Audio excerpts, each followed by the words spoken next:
Welcome back, everyone, to another episode of Chatting with Nuts. This is episode number 25, and I'm excited to be here. 25 is kind of a landmark, I think, right? It's like a quarter of 100. So if that math still checks out, I'm not sure. Common Core and all these things, I don't know how it works anymore. But yeah, 25, and we are approaching on the channel 7,000 subscribers, which is wild because it feels like yesterday I just hit 5,000. So the train keeps rolling, and I wanted to bring back one of my favorite guests that I've had on, and that is Sarah, of course, from Sarah Reads. Sarah, how are you? I'm good. Thank you for having me on again. I'm very excited. Yes, I was actually rewatching a lot of our old conversation, just kind of skipping through. I always try to make sure I don't tread ground again or to expand on something we talked about before. And it was a wonderful conversation, and I felt like a lot of people got to know you that night, and I always think that's a good thing because I think you're pretty wonderful. So, well, thank you. Of course. And Nick has the right idea. Said, "Hello, everyone. What a nice Friday afternoon. I decided it's enough work for today." I agree. Definitely. I need this weekend. that is a Friday attitude. Yes. It feels really nice to come in here, folks, and chat with you all for another of this episode because I've been house hunting all day and looking at houses, and it's not as exciting as the boomers told me it would be, guys. I'm not gonna lie.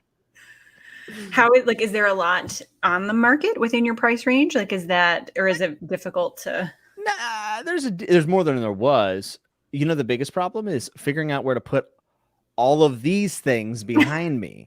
Guys, I have a tote full of books. I have another shelf upstairs. I have stacks of books everywhere. I had to push off a bunch of boxes to the side before I set up for tonight. Folks, I have a problem. And I just ordered that new Dragon Bone chair edition that came from Grim Oak Press. Did you see this, Sarah? I did. It is beautiful. So nice. Yeah. I almost missed it. I was walking out of a house that I was disappointed by. So I'm already like, And then I look and it's 2:03. And I'm like, no, I missed it 3 minutes. And Kev from my Discord hit me with a link. Thank God. Because I couldn't Google fast enough. You know, I didn't have it saved. And I was able to pick one up. So that's awesome. Yes, because I love the Dragon Bone. I love Memory, Sorrow, and Thorn. It's actually one of my favorite trilogies of all time. I think it's like vastly underrated. So that's a positive for today. I did have fun ordering more books that I don't have room for. That you don't have any space for. Story of our lives. Hi, Gary. Well, you just reorganized your shelves, right? I did. Yeah, it was really fun. So I reorganized the fantasy ones down here, but now I'm wondering what is the next step? Do I just replace bookshelves from the spot where I just took them out of, or I don't know. Who knows? It's an ever expanding world. So when you organize, are you an alphabetical person or aesthetic? What are you doing here? No, I do put them. I have grouped them. I don't want to get too far away from the microphone so it gets super tinny, but I have grouped them by. They look good. Sometimes by author, sometimes by subgenre. All of the sci-fi ones I never know which direction my hand's gonna go in. These are all the sci-fi ones, and all the Star Wars ones are there. So then there's some Star Wars Lego that's interspersed. And then over here, there's Lord of the Rings up top. And anyway, they're vaguely organized by type, author, and aesthetic. There's no system. It was just I wanted to. Whatever was going to look good. What's the series you have there right behind you? It looks like they're a little bit bigger mass markets, maybe, in the middle shelf, 3 shelves down. Yes, on the right. This one? Other one. This one? Yeah. What's down below that? Down these ones? Yes. What is that? Those are all Star Wars books. Okay. They look really cool. So I think the ones with the white bottoms are the Legacy of the Force. Okay. And I don't know what the other ones are called. I don't know what the other series is called. The one that comes before Legacy of the Force. It is. Have you read the Timothy Zahn books? Everyone says they're really great. Just 1 second. What are they? Oh, so the white ones are the Fate of the Jedi. The ones that come before that are Legacy of the Force. That's the alley-oop. So I actually haven't read any of them. They're all Andrews, and I do want to read Thrawn. So I really want to read the Thrawn ones first. And I think a bunch of people on Discord want to start the new Jedi Order sometime in the summer. So I will try to jump in and read those. They're all pretty short, and I'm assuming pretty easy reads if you like Star Wars. So yeah, that's awesome. I have heard that Heir to the Empire, and I think it's the Thrawn trilogy. I might be getting it wrong, folks, so don't crucify me for it. But I've heard they're really, really good. Even people who aren't necessarily into Star Wars can get behind some Timothy Zahn because apparently he's really talented. I have heard only good things, so Yeah, definitely. I would like to read them. Are you're not a big Star Wars fan, are you? Like in the sense that I'm entertained by it, sure. But it's not like my go-to. Right. I hear a slight echo. Just Oh, is that could be for me. I can switch over to headphones. you're good. It only started after you rolled away. Did it? Okay, well, let me know because I can put the headphones on. That's no worry. Like, no trouble. No big deal. People say the Thrawn trilogy audiobooks are amazing. I have heard that as well. I've heard that they're very, very good. Congratulations on 7K, Nutmeister. We're almost there. I think we're at 7. Oh, no, we are at 7. Okay, sick. Woo. I would like to take this moment to announce I'm selling out. This stream is brought to you by Audible. Get 2 audiobooks for free on me. Use code SELLOUT at the checkout. Apparently, there's a big deal on Lord of the Rings audiobooks today. Well, there's a big deal on everything Lord of the Rings today. Yeah, what's up with that? So, if you didn't know, Amazon said, "Hey, it's Tolkien time." I think it's the audiobooks, the ebooks are all on sale, and you don't have to be a Kindle Unlimited member or anything. And I know my next reread, which I'm hoping is, I need to finish Return of the King because I actually started to reread and didn't finish it. But I hope to listen to the Circus books while looking through the Alan Lee illustrateds that I have, which are standing up right there. Yeah. They're awesome. They're beautiful. Really great. Yeah, I think for an immersion read, it'll be really nice. Nice. And so Andy Serkis did The Hobbit and the 3 Lord of the Rings. Yes, they just, I mean, not just, but this year, I believe, right around the turn of the year, I think, is whenever they released the Andy Serkis trilogy, which is really great because the old ones have like a feel to them that are cool, like the old narrator. And I wanted a little bit more. And Serkis is phenomenal. So yeah, I can imagine. Yeah. I haven't listened to any of them on audiobook before, but I imagine he's good at it. Yeah, and you are relatively new to audiobooks, right? Yeah. Yeah, because you listen to Jonathan Keeble just like me for the Warlord Chronicles. So good. So my favorite narrator is Frank Muller, rest in peace. But Jonathan Keeble is number 2 now. And I love Marsters, but I think Jonathan Keeble is like just amazing. Just next level. I feel like James Marsters is Harry Dresden. I don't know that if he narrated a different audiobook, if I would feel like he was a phenomenal audiobook. Maybe I would. I don't know. But Jonathan Keeble, I feel like could do any number of things and I would listen to it. Yeah, I feel that way about Sam Roken, who does the Sun Eater books. He is Hadrian Marlowe. There's no, and people in my Discord actually saying this. They said whenever they read, because people are reading Kingdom of Death, the audiobook was like 2 days after the release. They're saying, so we're reading an analog, and in my head I hear Sam Roken, and it's like, well, that's a pretty good indication that he's a great Hadrian Marlowe, I would say. So are you caught up on that series now? You're reading the newest release? I'm reading the newest one. So I'm actually, last time I was on here about 2 weeks ago, I was complaining about being in a reading slump. I'm out of the slump, folks. I feel good. I powered my way through. It's having the energy to read because of the house hunting beginning. I did not realize how exhausting this would be with how insane the market is right now. Not to bore everyone with details. But I've only read 3 chapters of Kingdom of Death, and I'm finishing Dunk and Egg. It's a reread, like the millionth reread for Dunk and Egg. But I have a live show, which I guess I should announce. There's a live show this Sunday at 9 p.m. Eastern for Dunk and Egg. So if you've ever read Night of the Seven Kingdoms, come chat with me, Lana, and Alex, which is going to be a lot of fun. But I'm trying to get through Kingdoms of Death, but I'm only 3 chapters in, and the book's been out for 4 days, and everybody knows me. Usually I'd be done by now. But I kind of like taking it slow. I'm not going to lie. The thing about Sun Eater is the pacing is outstanding. So reading 4 chapters, a lot of stuff happens, but you also just want to motor. You want to keep going. Yes, it's that push and pull, absorption versus acceleration. Yes, and it actually reminds me somewhat of not the books necessarily, but the feeling is kind of like Cornwell, where Cornwell always has you on the hook for that next chapter, right? Yes. Have you done the Dresden audio then? So if you've listened to Marsters, you're listening to them on audio? I was. So while they were like nice palate cleansers, I was like, this is nice. I'll listen to them on audio. I'll do 1 a month. And then when I reached a certain point, I didn't want to go that slowly anymore because I read faster than I listen. And so I was like, nope, gotta read them with my eyes now. Yeah, in Dresden, I feel like there's more and more happening, like that it's gonna have bigger implications. And I will say, I think sometimes I'm missing things on audio because I'm doing them like strictly audio, even though I do have the paper and I read some of them. I like Marster. You know, it's really easy listening, but I really want to kind of soak in more of the details and such.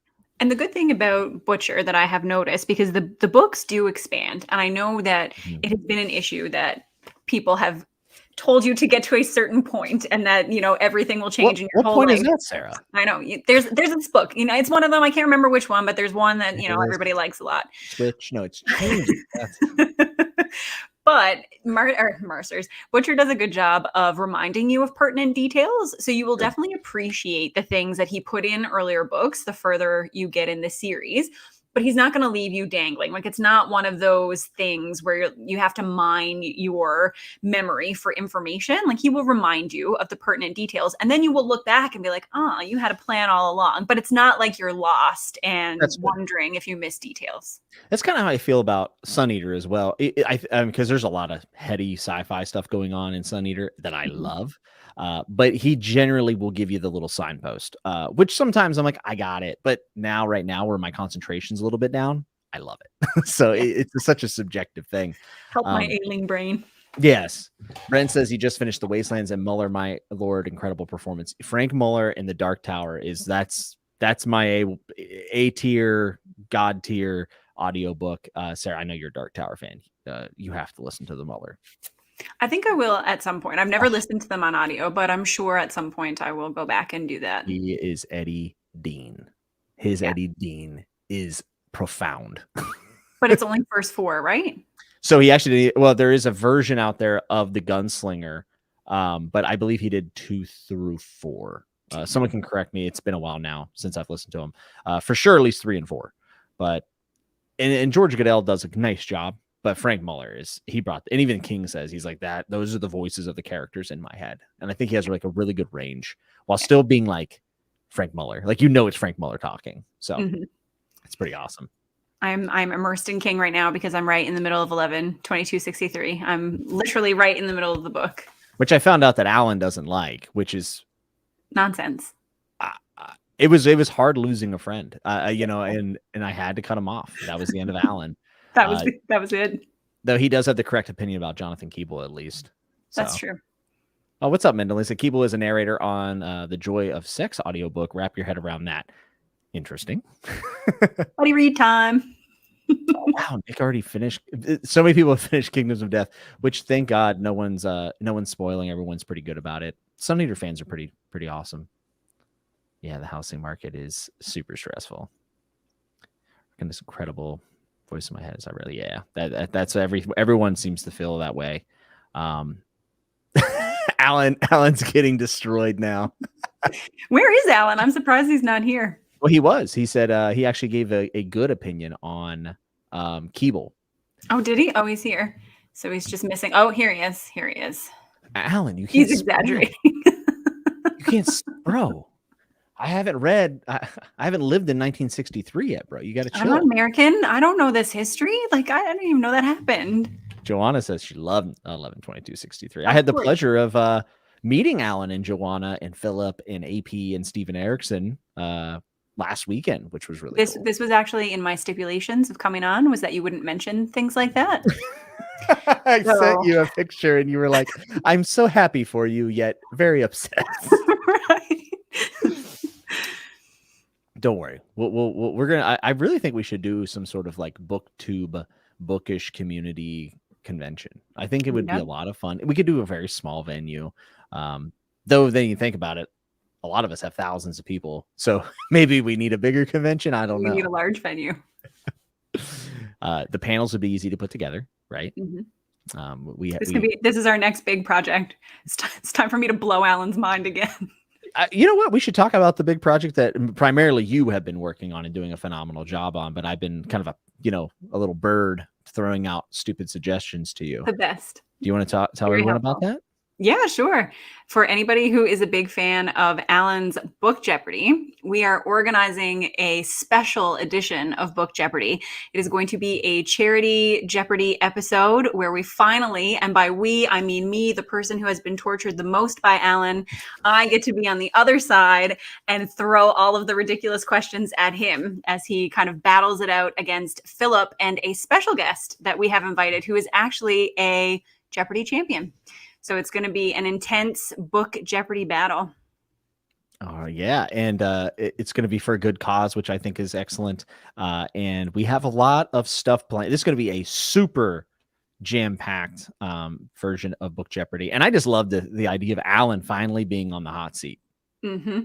It's going to be good. I have many and varied categories that I'm now trying to pinpoint. I'm trying to kind of bring them down to see what I can use to torture him best. That will be on April 10th. Is that right? April Sunday? 10th. Yes. It'll be probably in the afternoon. It won't be at night. It'll be earlier in the day. And this is going to be a great time. Very, very excited.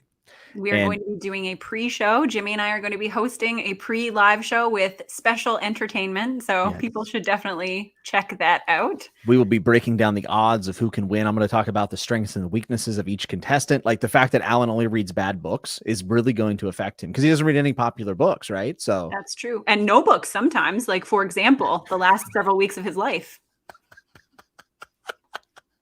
Sarah from the top rope, just Bucktown elbow, rip Alan. Sorry, I've been traumatized by book math, so all of my feelings are going to come out now.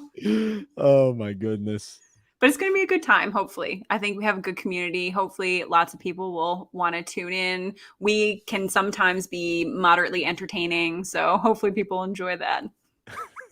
Someone suggests we do an Alan's bad takes category. I like Joanna's boosh. That's just the category. You have no idea what's going to be in there. It's just going to be me throwing something. He was busy taking down the next. That's true. We had to pack all the ornaments away. Alan, we love you. If you're there, we love you. But I think this is going to be a really good time. We're going to have, other booktubers popping in, and we're going to have them featured on some categories. And it's a big collaborative effort for a good cause. And we're really excited about that. That'll be on Alan's channel. So make sure to look out for that. And there'll be probably more information coming out. You'll see multiple booktubers that aren't even on the show, hopefully putting out the alerts. So we're really, really excited about that. And Sarah has done a knock-up job at organizing this. She's on top of it. I'm very impressed with your organizational skills. We shall see. Yeah, I think the pre-show is going to be fun. I'm thinking suit and tie with I want to look like I'm a degenerate sports gambler. Like that's the look I'm going to be going for. And really maybe pull out like the white chalkboard, kind of like John Madden rip, like used to like circle the players and stuff. I think it'll be a lot of fun. So we've got no betting, but Oh no, we'll bet. No, I'm just kidding. Let's get down to visit Joanna. I'm going to send you a message. You're going to be my helper in this. Yes. Maybe a champion of someone, maybe even, right? Mm-hmm. We have, but lots of people, like Jimmy said, there are lots of people who have been very generous in donating their time to this wacky effort. So hopefully, if we can pull it off the way that we are envisioning it, I feel like it's going to be a really good time. Who knows if that'll happen? I'm sure there'll be some screw ups because I'm basically the media guy who will be playing video clips. I mean, we're really going all out for this, folks. Like we're trying to make this into a production, and who knows, maybe it's something we can do again if it goes well. I think it's going to be a big hit. I think a lot of people are going to enjoy it. Indeed. Walk in like Vince McMahon. I did confirm that I have legs in those pictures with AP and Philip. So a lot of people were shocked that Philip and I had legs, which I thought was funny. It's extra funny for Philip because he stands up in his videos. Yeah, that's actually a good point. He does. He has all that nice decor in his house he stands by. I'm going to be honest. So, folks, if you don't know the picture I'm talking about, Alan shared one. I think I shared one with Alan. But I felt like such a dumb, brute next to everyone because everyone, I was taller. I felt wider. I was just like, I feel so the big dumb kid on the playground. Like that was me, that pushes you too hard. It's like, so we like that's what I felt like in all these pictures. Neither You of look you. lovely. Well, thank you. I appreciate You're it. welcome.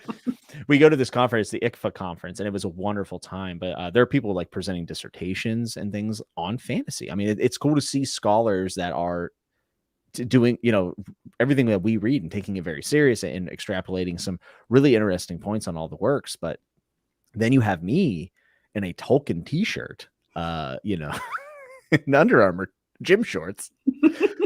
I don't know if I fit Florida in. It was hot. Yes, it was hot. AP was not hydrating well. We had to bring him inside. He almost had a little heat exhaustion or heat stroke. So thankfully you took him out of the fog, and this is what you did to him. This is what happened to me if you took me out of Newfoundland and brought me to Florida. Well, I didn't know if you know this, but Ireland doesn't have a sun. No, it's true. I know. This is where we came from. We came from Ireland to, less cool Ireland. We don't have the benefit of having cooler countries around us. We're just stuck here in the middle of the Atlantic. Alan did show up in a t-shirt, and he was in full Alan mode. It was great. We had such a good time. And I will say, everyone made me feel very welcome because Stephen Erickson and AP have been going to this conference for 15 years or something like that. So like this has been going on a long time. Mm-hmm. First one since the pandemic happened. So it was really important for them. But everyone was very kind, and I got to attend a really awesome speech, or I guess paper presentation on Malazan and how there is no patriarchy that's ingrained into the empire. And it was really fascinating and a really, really good paper. The gentleman who did, I wish I could remember his name. I thought it was really great. I actually would love to have him on and have him talk about it because he did a nice job. Yeah, Jenny Wirtz remembered you. She called you out in her interview with Steve. That's awesome.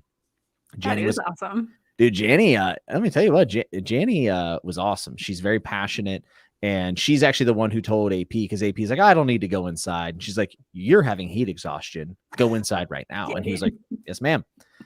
There's no nonsense. This is a better shout out. The last time I was on Chatting with Nuts, you had just been called out by Mark Lawrence. Oh, is that when it started? Yeah.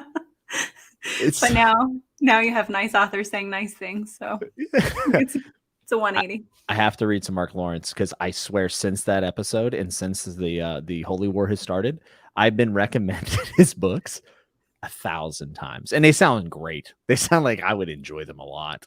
I really liked Book of the Ancestor. This is the only trilogy that I have read so far, but I did really like it. Yeah. Did you like his writing style? Like, how would you describe it? Sparse, but effective. I think that he's a good writer. I think that he's got a lot of technical skill. Mm-hmm. Book of the Ancestor is almost completely female led, so almost entirely female protagonists. And I thought he did a really good job there. Good relationships, good friendships. It starts off, and I think it loses, from what I have seen on BookTube, it loses some readers early on because it seems like there's going to be a very familiar antagonistic dynamic between the girls at this school. Mm-hmm. But it is not at all. I thought that he did a great job of like broadcasting, showcasing female friendship, which is not always easy to do. So friendship's hard to do. Yeah. That's something that I give a lot of points for when I read through. Like, what are some books that you can remember that had great friendships? So I love the friendship in this book, and the main character, Nona, she is like fiercely loyal, which is, if I think of all of my favorite fantasy characters, that is the one characteristic that they all have. Great Coats has an amazing friendship. That is the friendship that I wanted Royce and Hadrian's friendship to be from Rhaeria. But I am assured that if I read further into Rhaeria, that I will enjoy their friendship more. I mean, Lord of the Rings, the Hobbits have a great friendship. Who else has really good friendships? Dark Tower.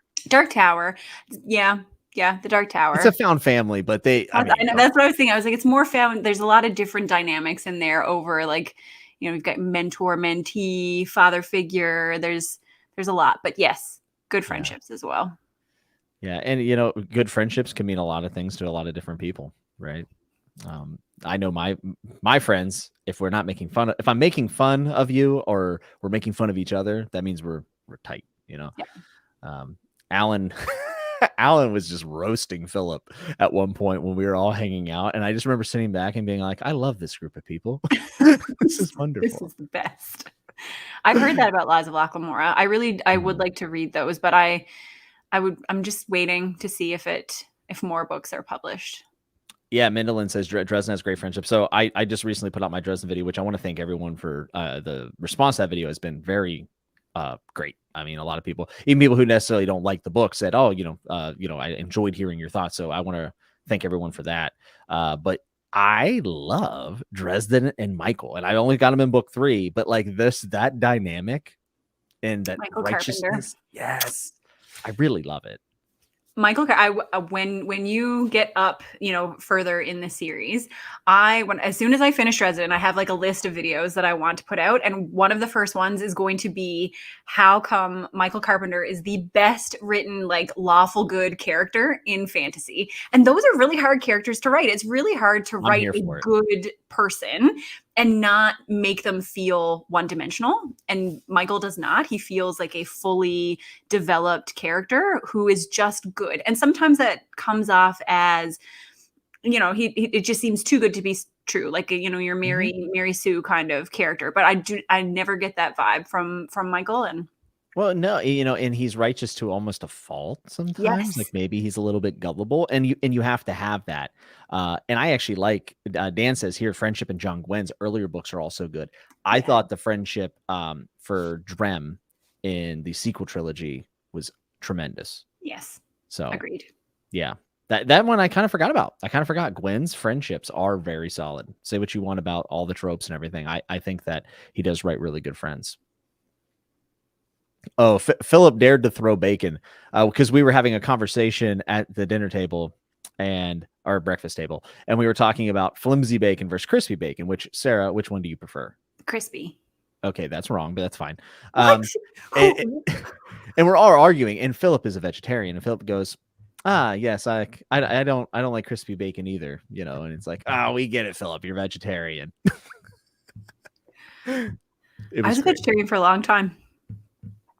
Yeah, I know I probably should be, and that's why I avoid all literature to drive me that way, because I know myself. I'll have a conviction, and I stick to my convictions. Do you want to know what happened to me? Do you want to hear a traumatizing rural Newfoundland story? Yes.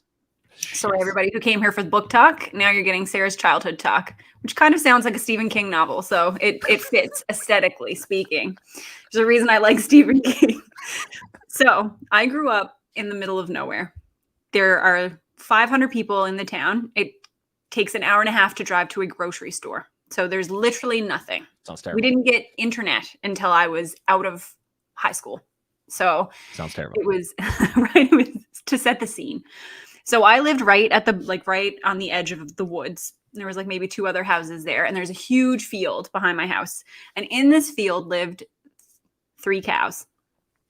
And I used to go out there and play with them. I got chased by them once. So I went out. I used to go bring them stuff, and my parents would tell me don't go in the cow paddock. That's a bad idea. So what did I do? Obviously went in there. So we would go in and try to get the baby cow to come over and play with us. One day we did this, and the mother cow full on chase it. My mom looks out the door, out the back door, and here's me and my best friend, who's the person who lived next door, the only other kid on the street. And we are booting it, running away from this cow, as fast as we can go, who is charging after us. So I love these cows. Their names were Blackie, that was the baby, and Bossy was the mom. She chased us. And Curly was the male cow that was there, because he had curly kind of horns. So every day for months, I used to go out and see these cows. And one day I went out. No. And what was in the backyard?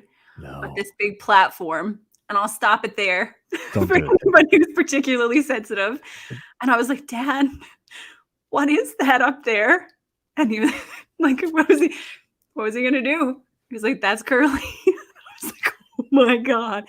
So I was like, never again will I eat any. Years, over a decade, did I not eat any meat. It was horrible. I loved that cow. This kind of reminds me of something that really resonated with me. And I'm not I don't even know how I'm getting onto the subject, but I'm reading Dunk and Egg, and Dunk tells Egg, one of the reasons why this other knight doesn't name his horse is because when you lose your horse in battle, it hurts more and you grieve. So if you don't name your horse, you don't have to worry. And then they're training up these villagers that really shouldn't be fighting, but they're going to fight for a dumb cause. And basically Egg is like, oh, should we not name them either? Yeah, and then Dunk's like, "Shut up, egg," "Shut up, egg." But it's such a, and Dunk thinks about it. He's like, "Oh God, that's such a good point," because he knows that they're just going to the slaughter. Yeah. And I don't know why, but that just reminded me of that. And also, that is exactly the person who I would expect to write that into a book as a scene. Definitely. 100%. Sun Eater does have good friendships, by the way, and Michael does rule. Yeah, Mappa and Akari, we were talking about friendships and stuff. Duos, I think Erickson does the best duos I've ever read. And there's so many throughout the series, and especially like later on. Oh man, it's so good. Really, really.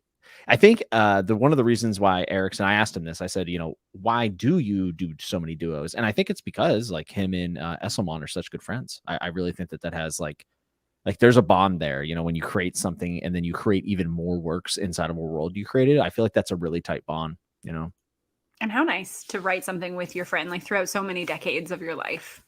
Yeah, I mean that's the stuff of dreams. Like my best friend Andrew, we used to create movies in high school. We were like really big in the TV workshop, and then we had backyard wrestling, and we would like do a live events and stuff, right?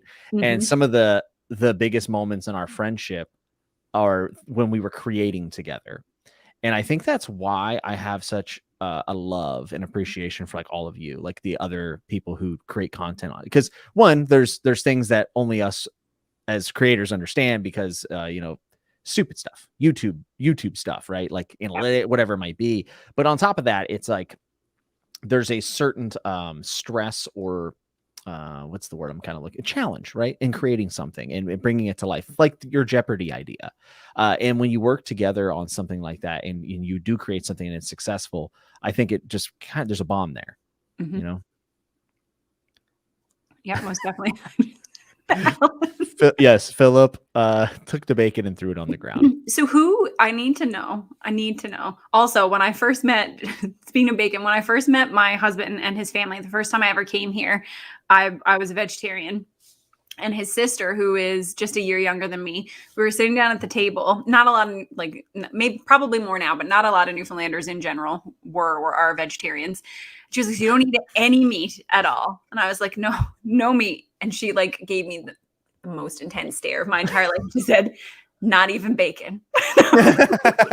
Not even bacon. No. Brent says, if you told me eating bacon caused me to have 2 in 3 chance of making my head explode, I'd still roll the dice. Right. Oh man. Oh, look at this. Hannah's book says, just read my first Stephen King Misery 2 days ago. Read in under a day. I was sort of yelling, "What the F?" the whole time. Yeah, he will do that to you. It's a good reaction to have. I have not read Misery. I've seen the movie multiple times. I actually love the movie. But I own Misery and I have not read it yet, but I will. You will get around to it. Yeah, I've seen more adaptations of his than I've read it. Well, maybe not now because I read Dark Tower, but I've watched for the longest time. I was more watching Stephen King's works than reading them. Yeah, which I like all the bad ones. I'm in. Like I love them all. I don't even care. Like what bad adaptation do you like? Well, I think you could argue that the original Stand from like '93 with Rob Lowe is not great, but I still like it. Tommy Knockers is a dreadful Tommy Knockers knocking at your door. It's such a bad movie. Apparently it's also a bad book. But I love it. I have an affinity for it. Like I remember watching that. I was really young, like 5 when it came out. Yeah. And then we played in the neighborhood. Like I went out and told everyone about it, and then all the kids were Tommy Knocker, Tommy. And we just did it for like a week. Amazing and traumatizing. Yes. Yeah, for sure. The book that I used to play was it wasn't even really a book. Jim Henson's Dark Crystal, the movie? I don't think so. What, Jimmy? Listen. What? I'm an uncultured swine. Oh my gosh. A lot of swine talk tonight. Right, there's a lot of pig talk in this. Pigs and books, folks. That's what we're all about tonight. That's the game we used to play when we were kids. We would pretend to be the Skeksis from Dark Crystal, and I would like chase my sisters to eat them, and they had to get in particular spots, or else they would be taken down. They were the little gelflings. And Netflix did a new version of this, right? They did a prequel TV series. Was it good? I don't know because I didn't watch it. I didn't I didn't need it. I have the Dark Crystal movie, and I did not want to go any further from there. I I understand. have not seen Come From Away, but I do have a lot of friends who have seen it, and I think it is a pretty good representation of Newfoundlanders. I actually live in the town where Come From Away takes place. I know Baron said he just loves the way you say TBR. TBR. TBR. At least, you know, I shouldn't say much because I mispronounce stuff. I kept calling full moon fool's moon because every Robin Hood book has fools in the title. So I was just like saying, oh, fool's moon. And so my favorite thing about YouTube is people never pick up on that, and they don't ever tell you when you pronounce anything wrong. Why don't they do that? Oh, you were being serious for like half a second. I'm like, go look at my Berserk videos. Oh my God. That's actually one of the reasons why I started doing the Berserk videos live, is because I was like, well, if one person corrects me during the live, I don't have to read 90 comments, which I appreciate. Honestly, I actually want to pronounce things right, but yes, other people don't read other comments. So you get 90 of them. Yes. And then you're just like, I'm a little tired. Yeah, it's been enough now. I now know. This also, yes, the pigs. My friend who lived next door had pigs, and they were named after foods. Oh, wow. I assume that's supposed to be the Romans, not the Tomans. Didn't name their kids till the 8th, 9th day for that very reason. That's a depressing thought. Yeah, wow. Way to bring the mood down, Alan. Mappo and Icarium work so great together. Yes, I agree, especially over multiple books. That's quite the hashtag. Just like the Romans. Oh, what's up, Super Gains bros? Super Gains Bones is responsible for the backdrop that we have here that you can only see some of, but he makes all of my background graphics and is one of my best friends. And also, if anyone is interested in the new Halo TV show, which just came out, Super Gains Bros is actually covering that on his channel, I believe. You can correct me if I'm wrong, Matt, but I think it's on that channel. Is your husband watching the Halo? I know he plays video games. Is he interested in the TV show? He's into Halo. No, I don't think. Okay. Like I feel like there's, even within video games, there's like echelons. There's like, you know, ones that are somewhat cooler than others. So like whatever makes you the biggest geek is what he's playing. Like I feel like Halo is a little bit too cool. Yeah, I kind of grew up like that was like the first video game I played, and I did read the books when I was a kid. And I actually, I mean, I'm sure they're not great if I go back and read them now, but at the time I loved them. Did you? I would like to see if they stuck to the lore, but I've heard rumblings that they did not, which people don't really care too much about, to be honest, because it's a video game and it's like whatever. Like it's just interesting that it's getting an adaptation. My only concern is that it's on Peacock, and The Stand was also on Peacock, or I think it was on Peacock, and it wasn't great. No, I've heard bad things about The Stand. I didn't even do it. No, I did like Trashy's character. I thought the guy put him in a different light that I'd never thought of before, and I thought that he had a really good performance.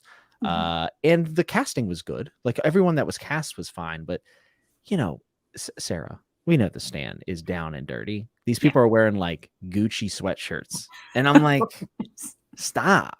Like it'll cost you less. Like just go get some clothes and rub them in the dirt, you know. Yeah, it makes no sense. I don't understand. Everyone's telling me I should. The Dark Crystal is crazy. Maybe I should check it out. I feel like this. Do you want to like the show? Maybe I should check out the show. I heard good things about it. That's actually one of the only reasons why I know of it and why I kind of wanted to check it out. I heard it. I don't watch a lot of TV, so it takes a lot for me to jump into something. Yeah, I agree. Everyone here knows I am the. Oh, I'm sorry. It's not Peacock, folks. Halo's on Paramount Plus. I'm sorry. Thank God. I had to get caught up. Thank God I did. See, now we only need 2 fact checkers because you know. Yeah. I mean, there's a lot of other people that know better than me. So also Judo is an S tier character from Berserk. Yes. I would even argue Berserk has a lot of really great friendships. Not for long, but there's some happiness in there. Just a little bit of happiness in Berserk. Well, that's really how you get the maximum pain. You need to care about them first. That is correct. I fully expect authors to kill my soul whenever I get attached, which is like why I love Sun Eater. But like we're 4 books in and I got some emotional attachments, especially to one character. And I'm just like, is this the book? is this the book where it happens? Is this where I start writing nasty emails to Christopher Rocchio? Who knows? And this is how I feel about Pierce Brown. About Red Rising. There's a lot of characters in Red Rising that I'm really attached to. And so part of me really gets excited because he's made like a bunch of updates about submitting his edits and those kinds of things. And so that's exciting, but also scary. You didn't like Dark Age as much as the others, right? I didn't. No, Yeah. sadly, very unpopular opinion. Oh, well, we all have those. You know?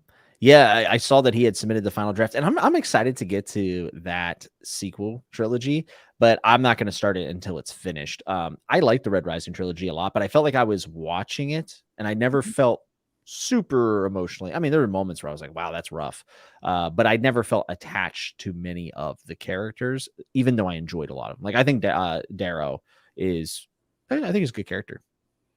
Darrow is not a character that I feel super attached to. It's more the secondary characters that I really like in that series, which to me makes them even better cannon fodder. Like everybody can get rid of some of their side characters.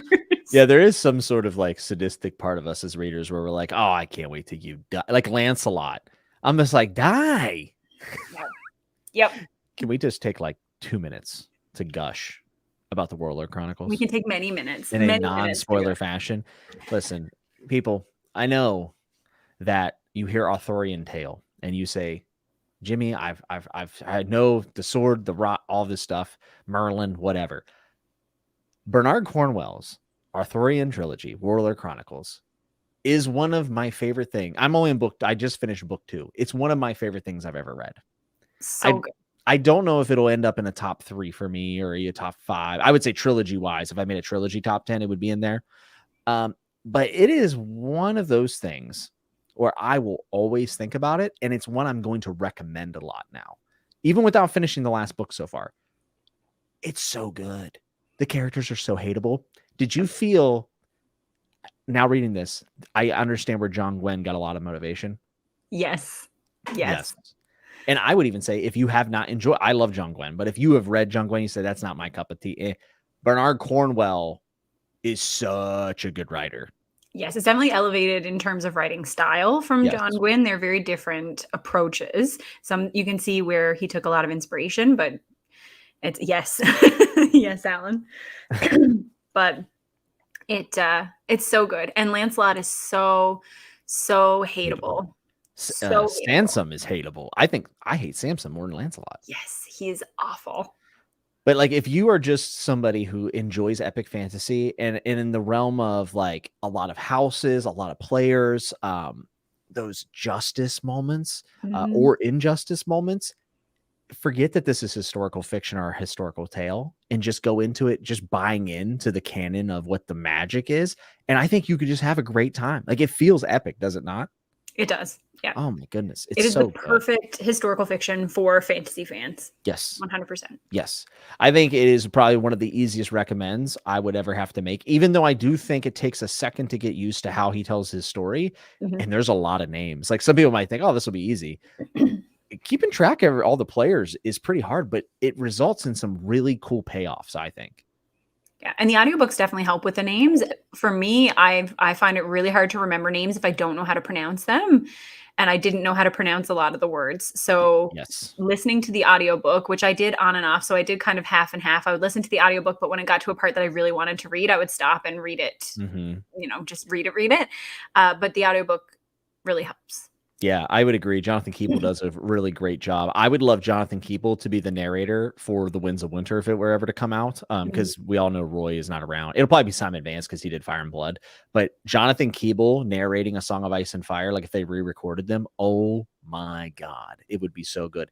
And Cornwell gave me some George vibes. Like, George has definitely looked at Cornwell and taken some stuff from Cornwell. I know he's a huge fan. He thinks he's like the best historical fiction writer ever. So, and he does that darkness really well. And it's not darkness that is put upon. It is just extrapolation from a time period that was brutal, like a horrible time to be alive, to be a person trying to make a life. Yeah. And the darkness of it kind of took me out because I would never classify it as grimdark, but some of the things that happen in Warlord Chronicles, at least again, so far, I haven't finished the 3rd book, caught me by surprise. And like, I felt it. Which was a little surprising because there is an airiness to the way he passes events over. But the Isle of the Dead is one of the most atmospheric chapters I've ever Yes. read, It's a fantastic and chapter. probably one of my favorites. Yeah. Yeah, it's so good. And I think the darkness for me in this series, it always hits hard, even though it's not like I agree with you, it is not your classic grim dark, but it you know that people lived this way and you know that these kinds of things happen to them in our world. Like people had these kinds of lives and these are the choices they had to make and these are the things that they did to each other. And that always hits harder for me. That's why I I found agree. Poppy War really hard to read the first book because all of the really brutal stuff that happens in book one is just straight up taken from historical record, which makes it so much more horrifying. Yeah, it's a little bit more grounded in that approach. Did you finish the entire trilogy? For Poppy War? Yeah. Yeah. Okay. And what was your overall thoughts about it? I like Poppy War. I think there were elements of each of the books that I liked. I liked the second book the most, probably of the three of them.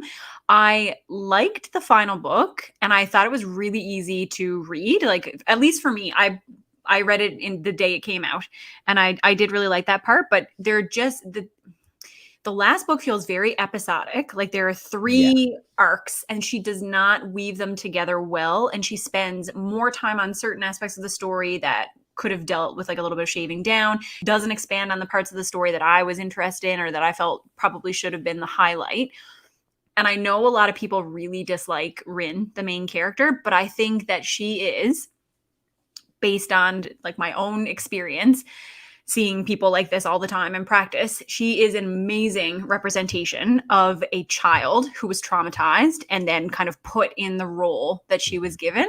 I think that she is phenomenally written in that way. Like she makes the worst decisions and she is so hard to follow and she is absolutely unlikable. But I think that Kwong did a really good job. And so I do have faith that her future books are going to be really good and that I'm going to like them. And this was still her debut. I think it's hard when your debut blows up the way the Poppy War did. It did blow up. It did blow up. I find Rin to be a compelling character that I don't like. Yes. And that's why I did read all of them. I don't think I would ever read them again. I just, and that's fine. You know, you're going to have those. My wife is going to read them. That's the only reason why I haven't traded them in or donated them yet, I think, which sounds harsh, but I don't mean it to be. It's just one of those things where I'm like, I'm good. Like I got it. We're good. And it is very dark, but I mean, I will say it takes some gall to write a character like, you know, like the character from The Prince of Thorns, that Mark Lawrence wrote. Very abrasive, does some really horrendous things out of the gate. The difference between the two, though, is that we see Rin before, whereas I believe the character, is it Jorg? I think is his name. I believe within 2 chapters, he's committing atrocities. Whereas I think we do see some reason for empathy whenever it comes to Rin. I'm not saying that Jorg doesn't. I don't know. I haven't read it yet, so I'm speculating at this point. But those kind of characters, I mean, they're kind of the same in a way, right? That they can be hard to read. I find it compelling whenever a story is told through that perspective. It's a really ballsy thing to do. Yeah, definitely. Yeah. And I like the way that she at least tried to play with some of the tropes in the Poppy War. I thought there was a lot of potential in Poppy War. And I did think that the writing got better as you went on, like the technical writing, the plotting. Yes, Burning God, the plotting, the way that it was set up was not my favorite, but I am looking forward to like her book when it comes out this year, Babel. I will definitely read that. Yeah, I'll definitely give her another shot. I struggled a lot with book 1, like the first book of Poppy War. I was like, because I didn't DNF back then, and I still barely ever do. And I was like, I remember telling my wife, I'm like, this ain't it. Like, this is not, I'm not having fun reading this. And then the second half kind of won me over. And then I really enjoyed book 2 and you know, still flawed, but, and then the Burning God, there were things I liked about it and things I didn't. So it was just like kind of a mixed bag, really. So it would never make my list of favorite series, but I'm glad that I read it. Oh, interesting. Terrence, who's one of my patrons, says Arv Kwong announced that she is going to continue in the world. The 3rd book lost me. Interesting. I didn't know that. Terrence also said that Warlord Chronicles is getting an adaptation. What? Yeah. I need to know who's doing it before I get excited. Because at this point, if it's not HBO, I'm just like, I don't care. Don't want it. I'm an HBO snob, I guess. I don't know. Like, I don't know. If you tell me it's Peacock, I'm just gonna probably not watch it because they ruined the Stand and it makes me mad. So I even tried to be like, oh, it was okay. And then I had to I was denial. I had to just accept it was terrible. Yep. Which is unfortunate. I had a friend who really likes The Stand who watched it before me because he is really into TV, and he was like, don't do it, Sarah. Don't do it to yourself. It's like, thank you for saving me from this. Con Igladon, if I said that right, is also a great historical fiction author. Yes, wrote about Genghis Khan, if I'm not mistaken.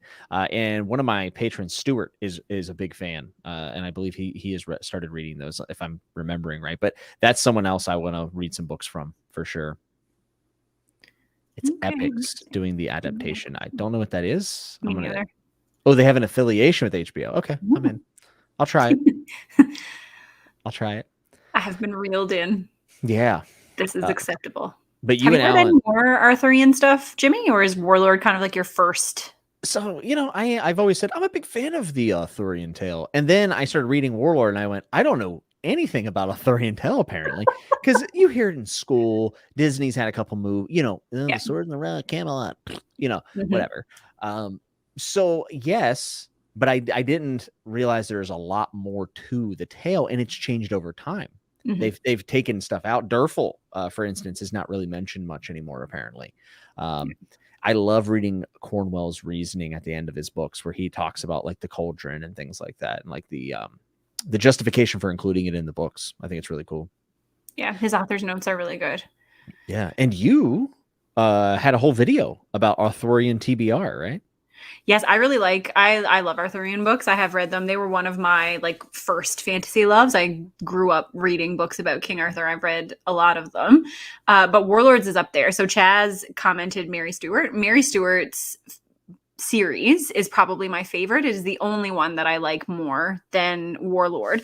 And I don't know because I haven't read them in a really long time, so a big part of that might be nostalgia, but they are more fantasy leaning. I would say Warlord is my favorite historically based. What are those called? Arthurian. The first one is called The Crystal Cave. I think they're just called the Arthurian Quartet. I don't think it has a series name. But the first one's called The Crystal Cave. The second one's The Hollow Hill. The third one's The Wicked Day. And the fourth one's The Last Enchantment. Nice. And they're really, really good, but they are more fantasy. Mary Stuart has a beautiful writing style. Philip really likes them too, actually. What, Alan? There is nothing. they're different. So they're more like historical fantasy as opposed to historical fiction. It's a really different setup.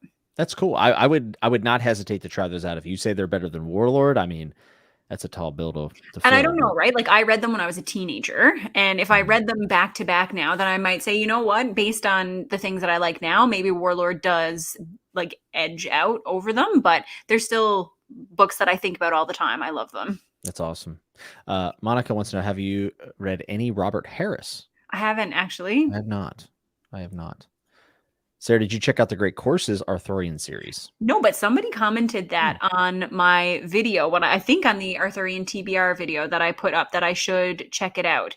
And I definitely will. I have read, so I do have a couple of nonfiction books about King Arthur. So I have the Oxford Press one, and I think I have 3. And I have read through those because I just like reading about the myth too, and how it has changed and evolved over time. Yeah, and that's part of what makes Warlord is so cool, is because you get that kind of meta context. You get the story, but then you get how the story becomes the story, and there's just so many things to like about Warlord Chronicles. Everything about it is so good.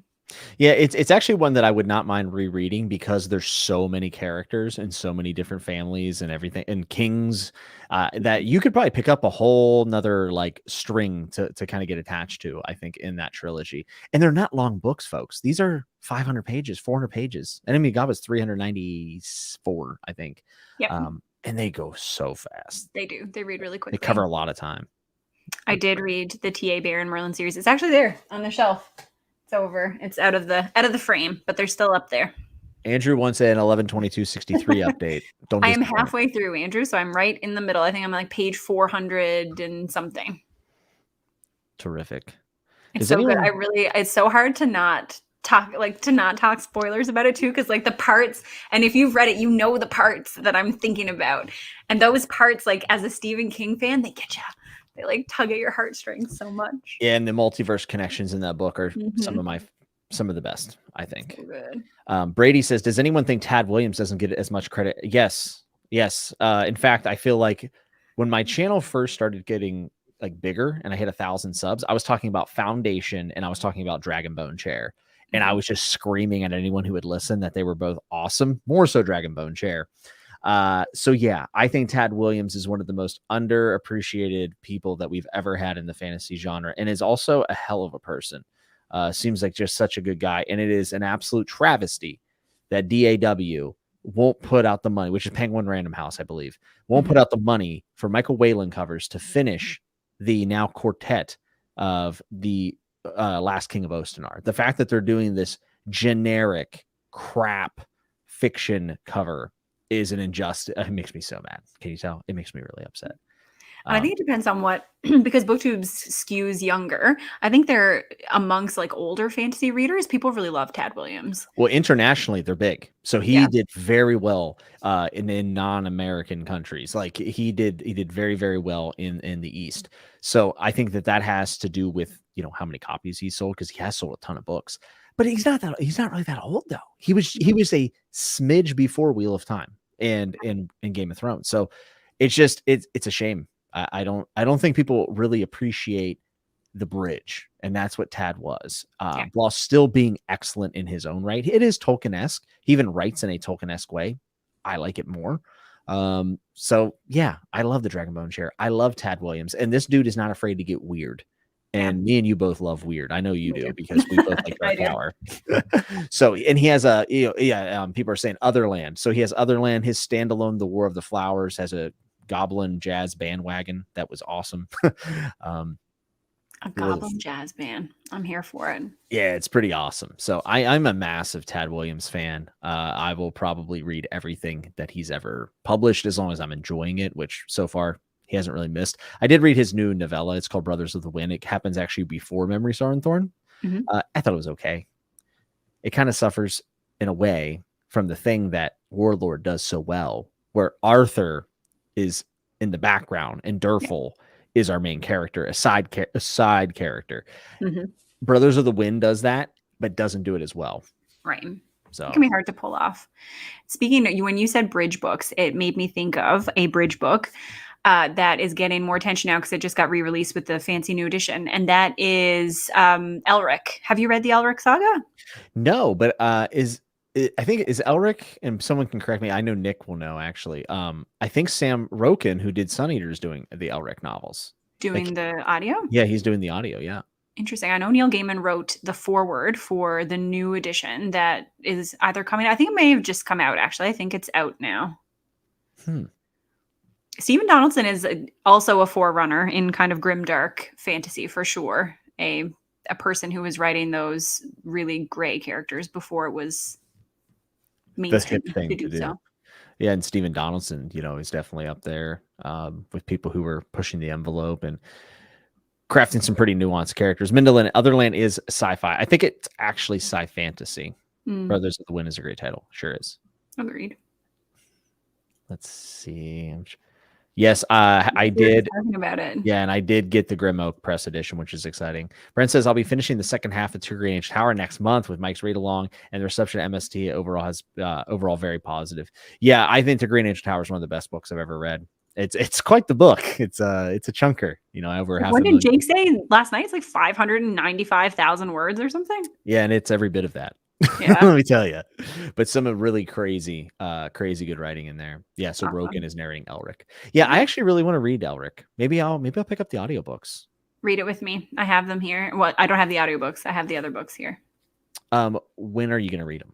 Because that matters. They're short. So if you are up for reading them, I do want to read them because I actually read Michael Moorcock's nonfiction collection last year. It's called Wizardry and Wild Romance. So he has this really well-known essay about Tolkien and how it's garbage. How it's garbage fantasy. I forget the name of the actual essay. But when I heard of it, I was like, I want to read this. And the bind up is called Wizardry and Wild Romance, is really hard to find. So it's out of print. They've done a couple of different versions of it. And I tracked it down secondhand and couldn't get it shipped to Canada. So I shipped it to a friend in the States who then reshipped it to me here Jeez. because I wanted to read it so badly.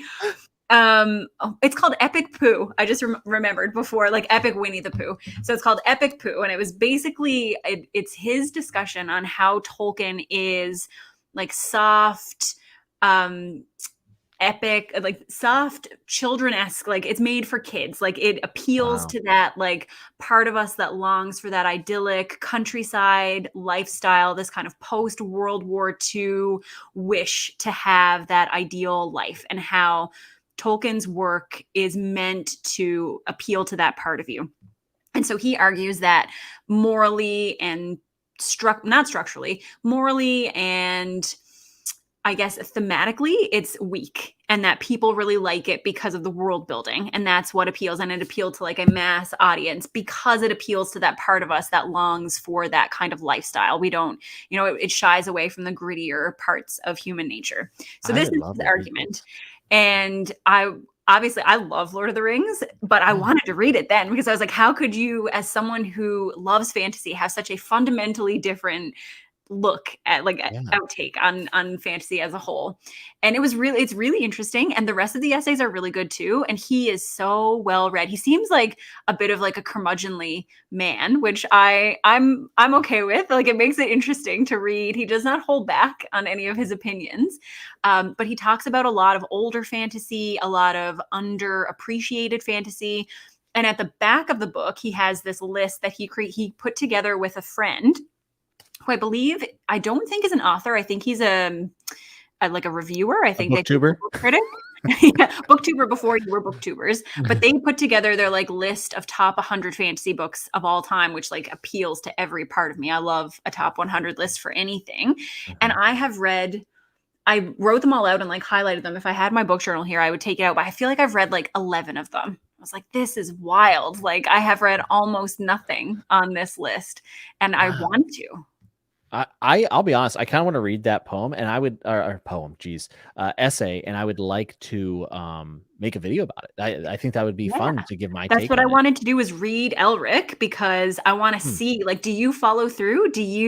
What you did you follow through on these thoughts of what you believe fantasy should do and what it should accomplish? And like, how does that contrast to some of the things that you were critical of in your essay? So if you want to read that essay and read Elric, then I will 100% have that conversation with you. Yeah, this is something we should talk about more. I want to do this. This sounds very fun. I've been getting the bug to kind of go back a little bit, and actually I don't think it's terribly old, but someone said, have either of you heard or interested in reading Lane Banks? I think it's Lane. I might be wrong. It might be Ian.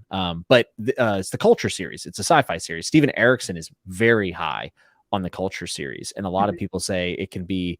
Some people find it a little dry, but I've heard it is profound. And I really want to read the Culture series, but it's one of those ones. There's a lot of books, so I don't know when I'm going to get to it, because I'm going to be doing Janie Wartz's Wars of Light and Shadow this year with Philip and AP. We're going to do big discussion videos for those, because people say it's a challenging series. It's an underread series, and apparently it's just very unique.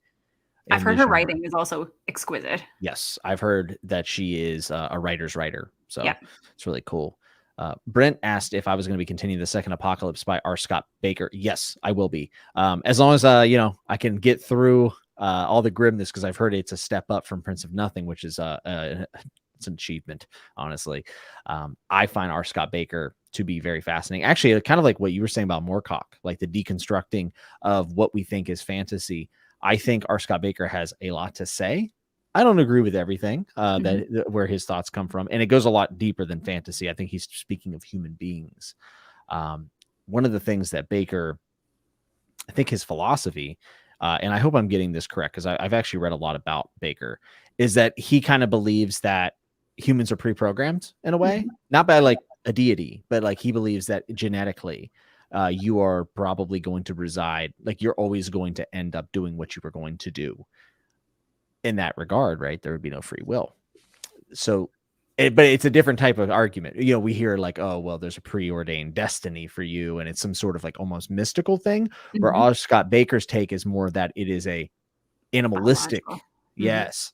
And I think that that's a really interesting. Again, I don't know if I agree with that, but seeing that play out through these characters that he's crafted that I think are just like incredible. It's really interesting to see. There are some really rough stuff in his books. However, the ideas behind them I think are worth thinking about, even if you disagree. So I'm really excited to read Second Apocalypse. I actually have all of them over here in this tote, and I don't know where to put them because I Magic tote. Don't have any room, Sarah. You have to just take over the rest of the house. That's what I do. I'm kicking Kelsey out. It's official. I need to stack some on her side of the bed. You know. I'm really excited for this book to come out. Why don't you tell everyone about it? What's it called? Is it called Fairy Tale? I think. Fairy Tale. The cover's cool. The cover's really cool. Yeah, the cover looks good. I don't think I've even read a summary. All I did was I saw the book. I knew it was fantasy, and I said, whatever day that comes out is the day that I will be reading it. Yes, that is my most anticipated release for this year. I love Stephen King's fantasy. I really enjoyed Eyes of the Dragon, and then you guys know I love Dark Tower, which is kind of fantasy. There's also like 8 other genres in Dark Tower. Yes. It is nice to see that Alan has taken a break from staring at Robert Pattinson's back. That was a great tidbit from 2 weeks ago. His only miss. Oh, people. Yeah, Moorcock has a lot of content. I think a lot of people say that Geralt of Rivia was very closely related to Elric, right? Inspired by Elric. Yeah. The white hair. Mm-hmm. Yes. Epic poo. Albino badass with some swords, right? Yep. People taking advantage. I'm trying to get. We kind of went on a tangent. Yeah, which is great. Roger Zelazny too. Yeah, he wrote the Chronicles of Amber, the Book of Amber, and I've read the first 2 in that series. The first one I liked a lot, and then second was fine. Yeah, ready to kill this guy. Talk. No, I think Tolkien. Yeah, I mean, you can't overstate how important Tolkien's been, but there is a. How do I say this? There's a romanticism to yes, thank the Lord you. of the Rings. I was trying to figure out a way to say this.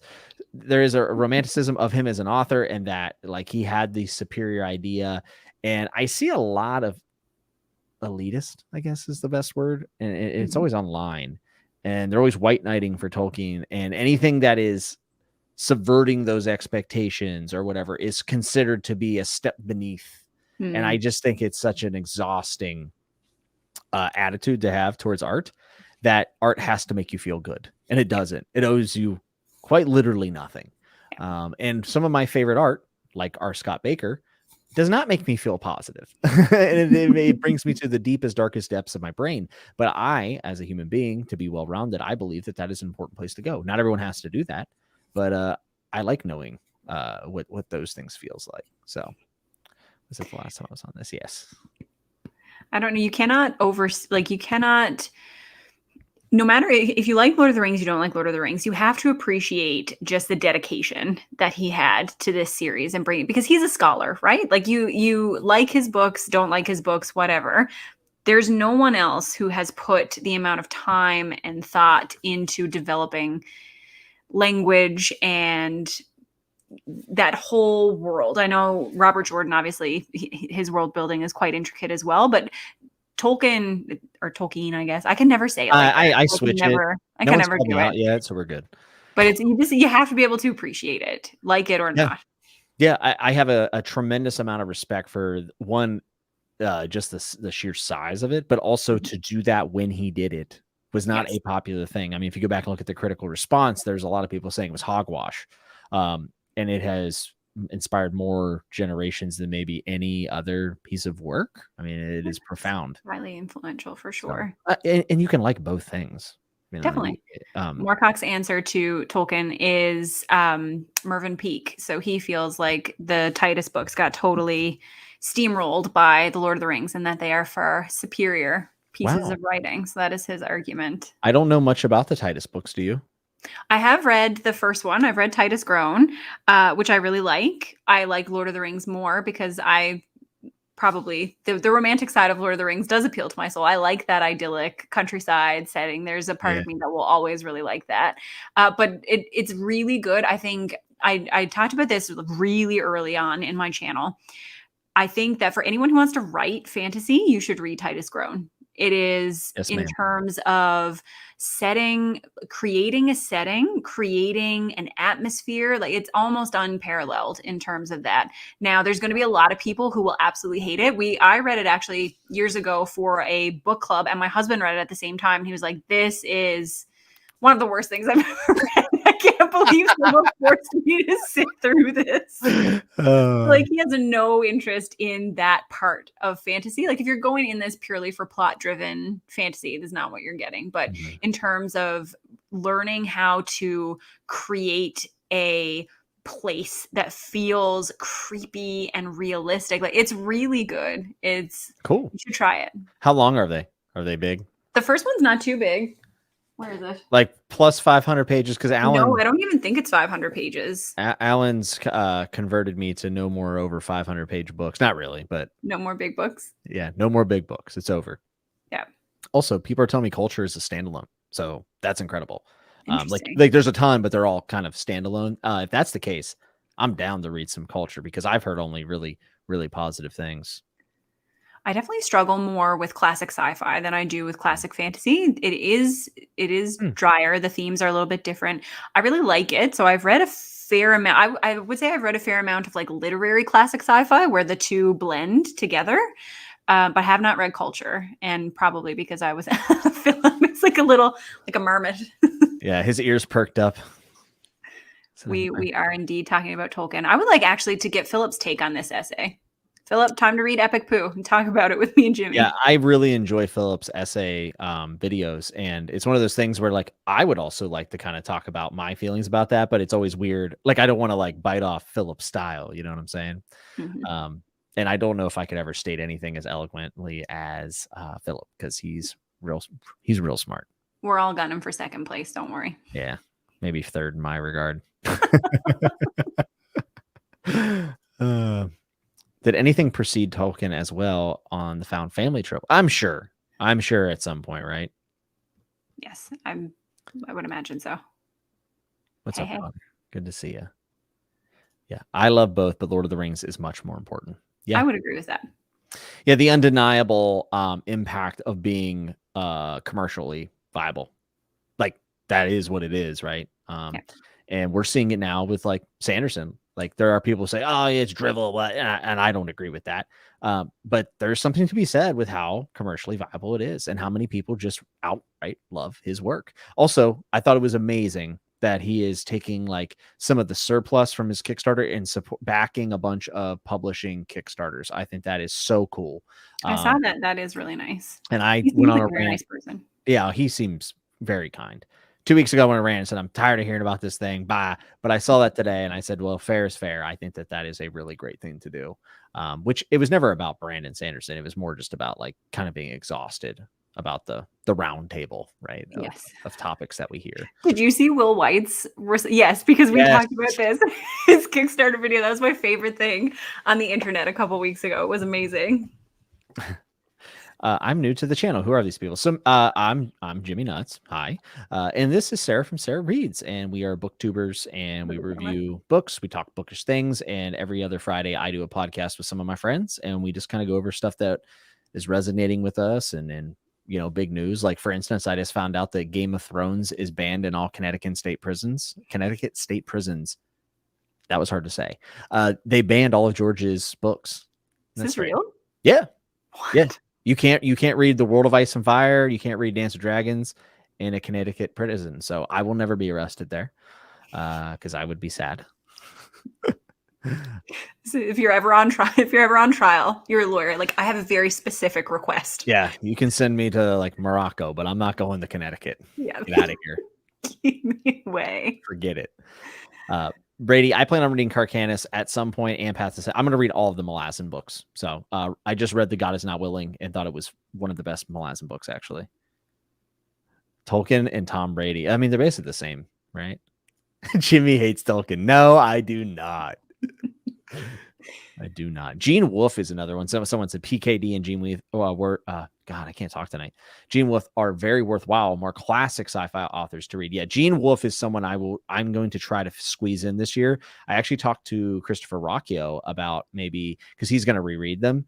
Mm-hmm. We were talking about maybe me reading them along with him, and then bringing Rockio on and talking about him, because those books are supposedly very challenging but rewarding. I would really like to like them, because if I loved them, I would feel justified in buying those folio editions, which are beautiful. Oh, I just really want an excuse, to be honest. Yeah. They're so nice. Matt's just going Robert Jordan's Aaron Rodgers. A few epic moments, but a lot of good, great moments, but definitely overrated. It's tremendous. Oh, man. What was the first secondary fantasy world with no connection to Earth? No spiritual, spatial, or temporal portals, just telling a story in another world. I guess it depends on what you classify. Like, there's a lot of mythology for sure that doesn't take place on.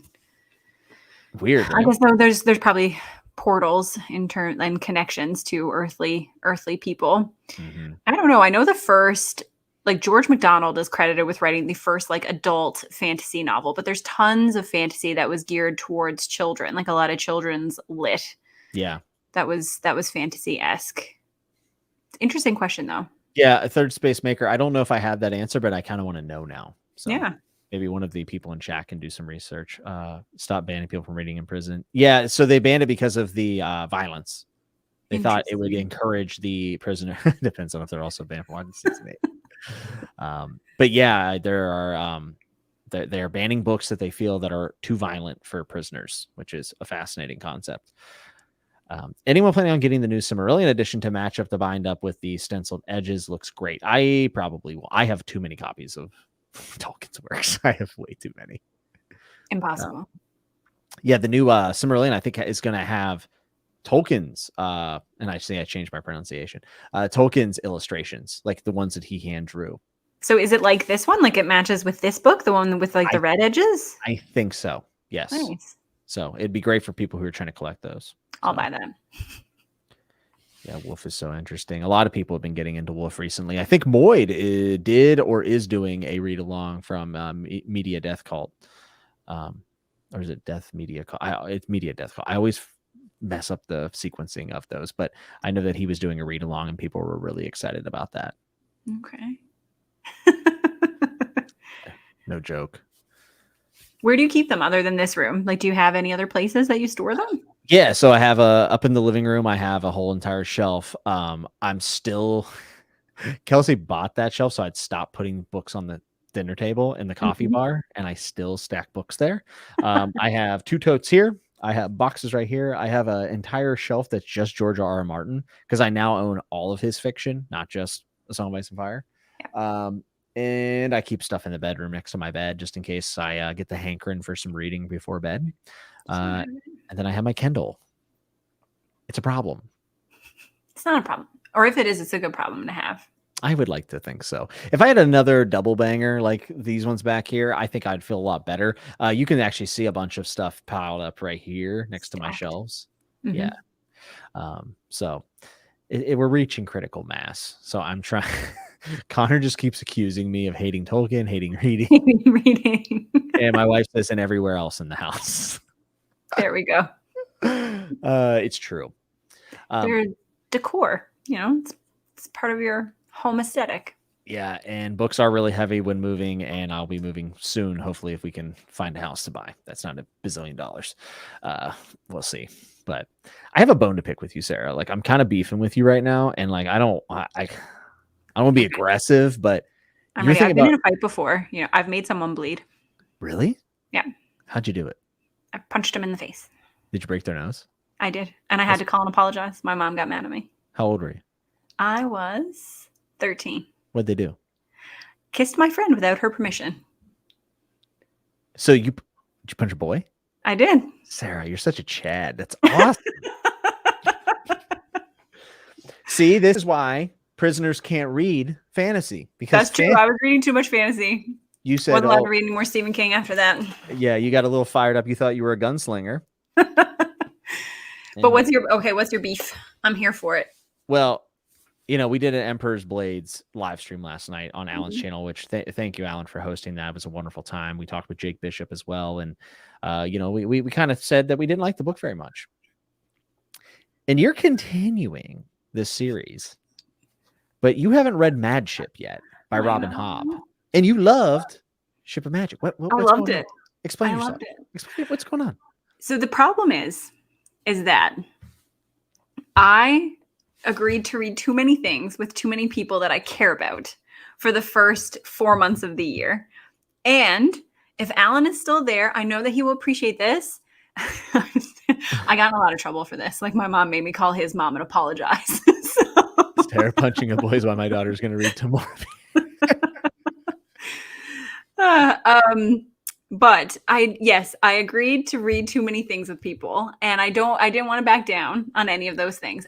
Mad Ship is the book that I want to read the most. After April, I have not agreed to read anything, or if I have, it's like 1 or 2 things a month. So I am going to read it.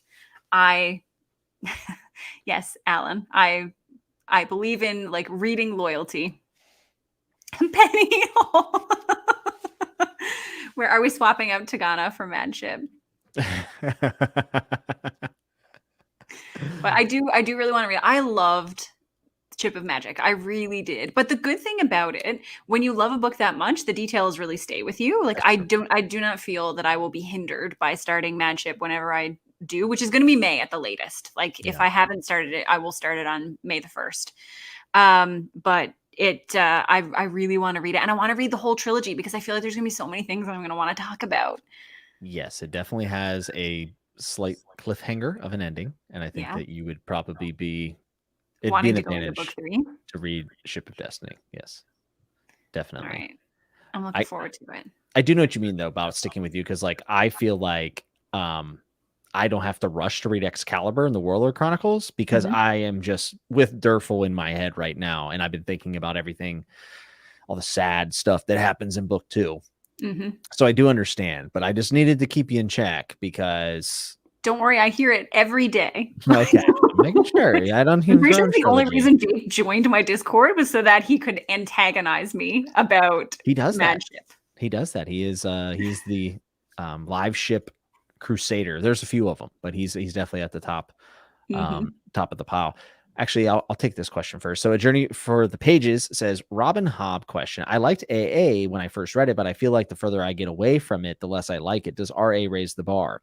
In my opinion, yes. I think RA is one of the best book 2s I've ever read. It's actually just one of my favorite books of all time. My best friend and wife just finished RA a few weeks ago, and they both were like mesmerized. So I feel confident that you'll like RA a lot. Specifically the last like 100 pages. They're insane. So good. Yeah. Would you agree? Would you say RA raises the stakes? I love it. It was my favorite of the 3, and I agree. It is one of my favorite book 2s, one of my favorite books. I loved it so much that when I bought those illustrated editions, I wanted to just read it again. Like as I was looking through and looking at the pictures, I was like, why am I not just reading this I'm all with the you. time? Yeah, I had to tell my friend, he picked up Assassin's Quest. I'm like, do not flip through the pages because it spoils stuff, but you want to see the pictures of the book you just bought, you hadn't read it yet. I'm like, don't look at the pages. JD Racing says, question for both. What physical book do you love so much you just randomly grab off the shelf just to hold? I don't know.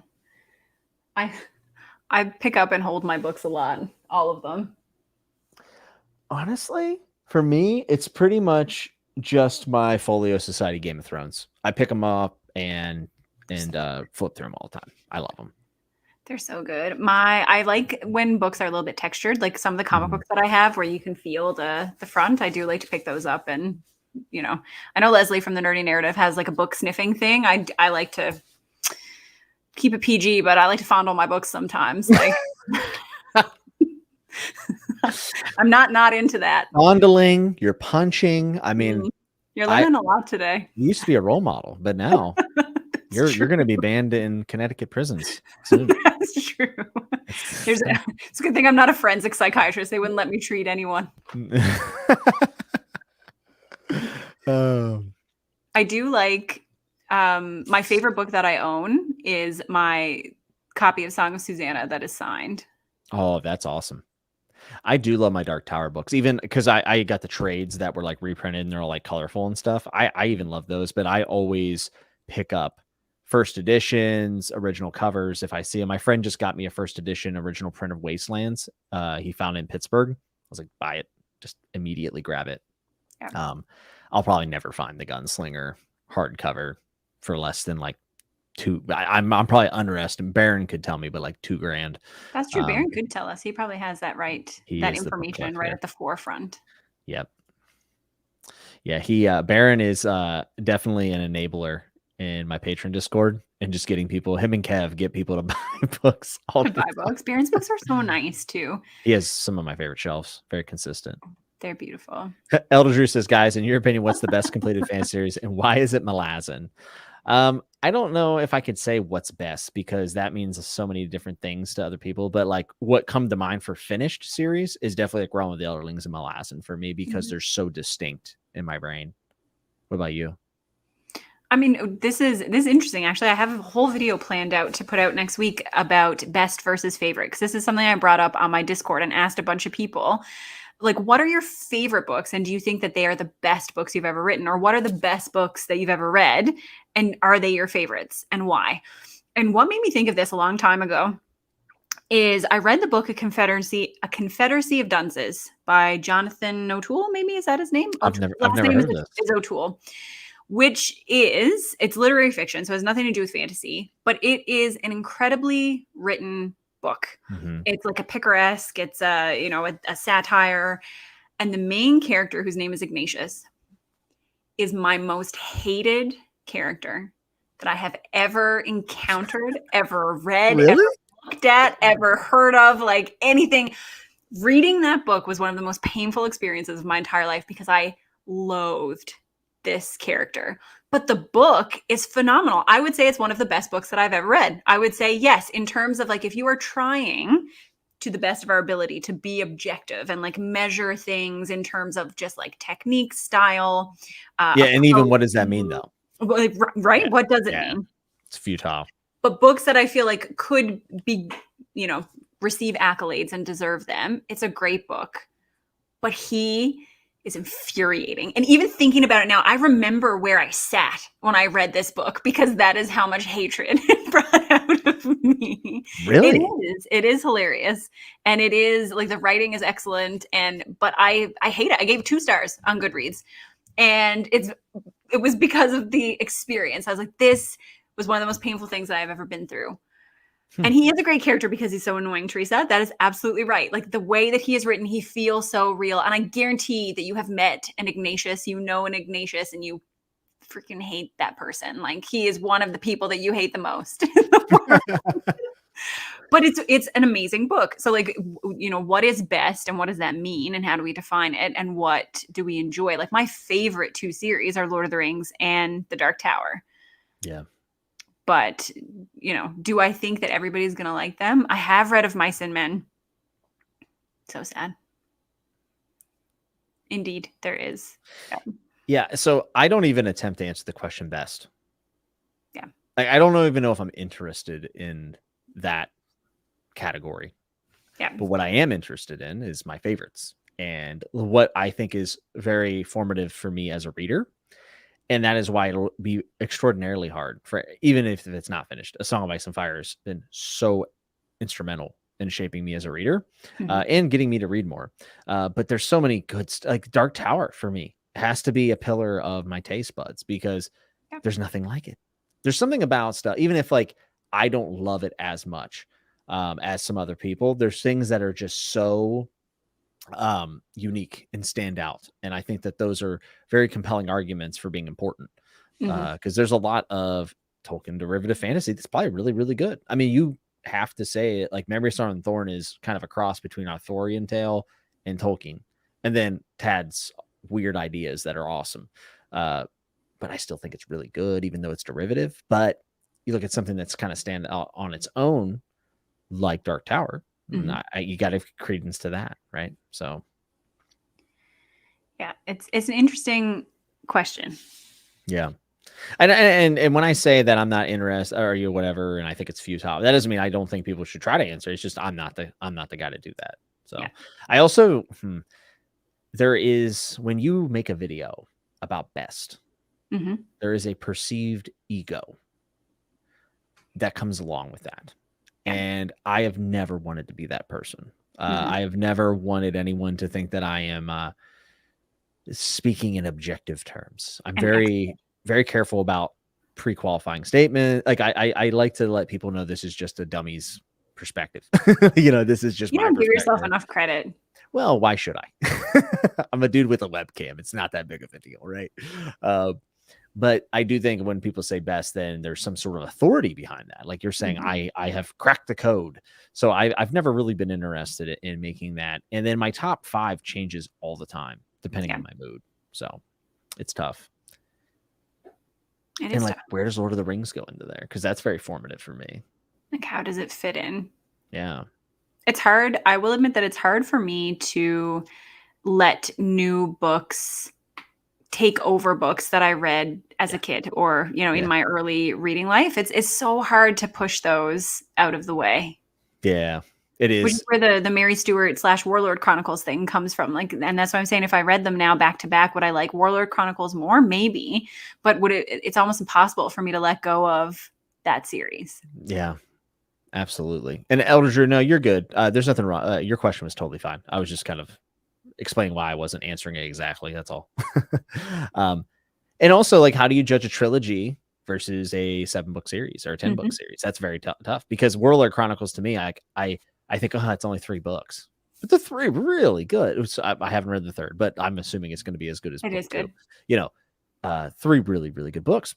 Broken Earth by N.K. Jemisin. The 5th season is one of my favorite books of all time. But how does that stack up against, Storm of Swords or whatever it might be, right? It's interesting. I think you need to. It's hard to measure them all against each other. You need to look at what someone was trying to accomplish and judge how well you feel like they met those expectations of themselves. Yeah. Yeah, that's true. I think also whenever we get the insight of like what an author was trying to do, like that's one of the reasons why R.F. Kuang, Poppy War, like one of the reasons why I enjoy it, because she said, "Hey, I was trying to do this," and I said, "Oh, you did that." That's cool. Yeah. That's really cool. Definitely. And I think thematically those books hit a lot of issues that are important and not written about. And, she wanted to be the person to bring those to the forefront and meld them into the fantasy landscape. I think she accomplished that goal. And we may see more of it now because of that. So that's cool. Which is always great. And Shauna, you're right. Everything is derivative. All authors are writing based on those authors. Like everything is almost a parody if you think about it. Neil Gaiman did a cool, in one of his interviews, he talks about, and I always forget the name of this book, but it's like the work that defines the hero's journey and like what that means and the steps and the breakdown. And he talked about how he was reading this and he had to stop because he could see his own work coming through it. And he was like, I don't, if I had read to the end of that, would it have impacted me long-term as an author? It's a good question. Yeah. A lot of authors will stop reading fantasy or whatever genre they're writing in. And I get that. Like, for instance, you hear a lot of people say, "Oh, Empire of Silence by Christopher Ruocchio is just like Name of the Wind." But if I'm correct, I don't think Christopher Ruocchio has read Name of the Wind. So, like, and that's good that he can say that because that nullifies their argument completely, right? And I know Erickson doesn't read a lot of modern fantasy. He had in the past. He was a big fan of actually, he loves Warlord Chronicles, which I thought was cool. That is cool. And he loves Black Company, but like, he hasn't read in most of the new stuff that's out there because he doesn't want through osmosis. It's the same reason why if I know I'm going to review a book, I won't watch people's reviews until I post my review. Definitely. And I think that's not just a writing thing. I think a lot of people do that. I've even heard people who do news shows won't watch other people in their category because they don't want to copy them. So it is interesting to think about who we emulate. And when I write, I can tell who I've been reading because I almost try to do like a really backwoods, great value budget brand version of their writing. Some better than others. That's what happens. It bleeds over. It takes a long time to find your own voice and to get that out on the page. Yeah, definitely. Kieran Gill says, would you consider R.F. Kuang grimdark or just dark fantasy, or is it a grimdark? I would say grimdark. The historical fantasy thing, I know that they're the events, but it's a fantasy world with its own. I think it's fantasy that would appeal to people who like historical fiction or who like history, but it's not historical fantasy. Just like A Song of Ice and Fire. Yeah. Yeah. it's vastly overstated. Because now I've seen, because people are upset with George, and that's fine, but then they have to take it one step too far usually with their criticism. And I've seen people say it's actually not even fantasy. It's like you're dumb. Have you read it? Yeah, well, no, they haven't actually. Have you I read read the first one. It was boring. Chapter? Have you read the prologue? No disclaimer says, so would you say Assassin's Apprentice is objectively better? That no, I would not. See, I would. I have never commented on any of these videos, but I actually believe that there is some objectivity. I think that there are metrics that you can judge in terms of writing, and those metrics can be things like technical proficiency.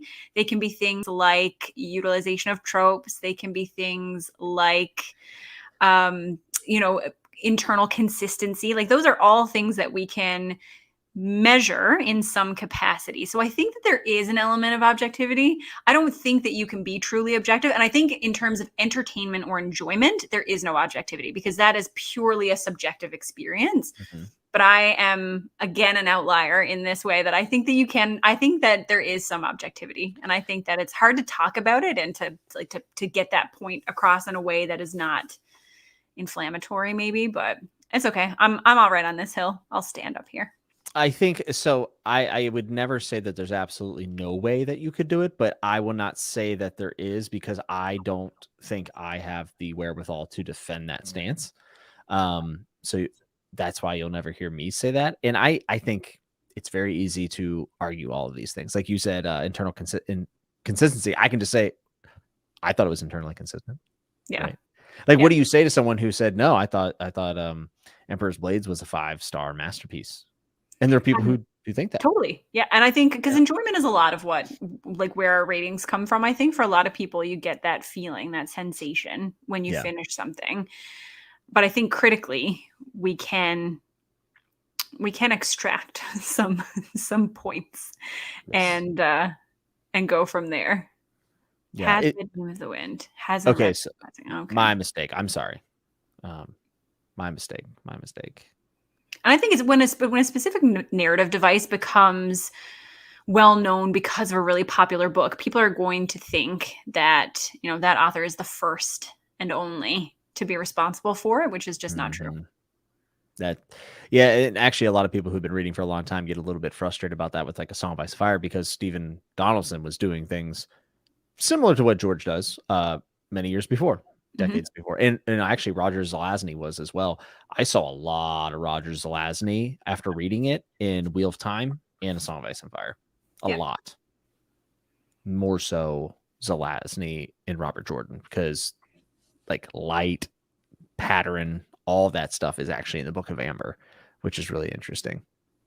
It is interesting. I have a whole notebook of my favorite authors and their favorite books. And so for most of them, I have read through reading interviews and going through the things that they have said, I have read most of their favorite books. So for Patrick Rothfuss, the books that he cites as his favorite books of all time, I've read a lot of them. And you can see in his books all of the elements that he pulled from those books. And you can see for Neil Gaiman is another one I've read, many of the books that he says are his favorites. And you can see from those books where he pulls his inspiration. So I think it's just Patrick Rothfuss is a huge name in fantasy. So many people have read The Name of the Wind. So they see influences from that and they're automatically, because they know they have that knowledge, they can point it out. Yeah. But yes, 20th Century Boys is amazing. The reason why I started reading the Book of Amber is because of Neil Gaiman. Is it? Neil Gaiman wrote one of the forewords in one of the special edition A Song of Ice and Fire books. I can't remember if it was the illustrated or the folios. And he was basically talking about Zelazny and how formative he was for him as a reader. And he said, I guess Gaiman says this about a lot of authors, but he says Zelazny is his favorite author. And then he was talking about George and how George was a next coming of that. And I was just like, oh, I should probably read Roger Zelazny. And I had not really heard much about him other than I want to say it was Chris Bookish Cauldron or maybe it was Rhythma. One of them had told me about the Book of Amber. And then I ended up looking it up, thought it sounded interesting, but this is whenever I actually kind of dove into it. And I could see why. And I think Gaiman is phenomenal. I've only read one of his books. Technically two, I did Good Omens as well, but I read Ocean at the End of the Lane or House at Help me out. Ocean at the End of the Lane. Yes. Yes. Sorry. Yeah. And I really enjoyed it. I thought have it was read awesome. almost everything that he has written. I think that's the comment that just made me laugh when you were talking, that I felt bad because I was laughing while you were saying something serious, but it was really funny. I'm so serious right now, Sarah. Don't make me punch you in the nose. I would never. Would never.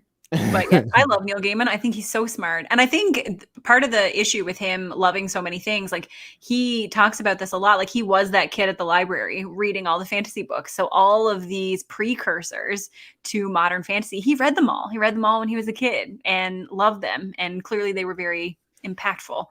So I think it's, he does throw around a lot of those same phrases for a lot of different people, but I think he's just so well read and he's so good at writing he's so good at the technical part of it, like essay writing, like his convocation speeches, his forewords, his afterwards to books. They're all so good. Like, even if you don't like his books, I feel like you could watch him do a commencement address. Like, this guy's awesome.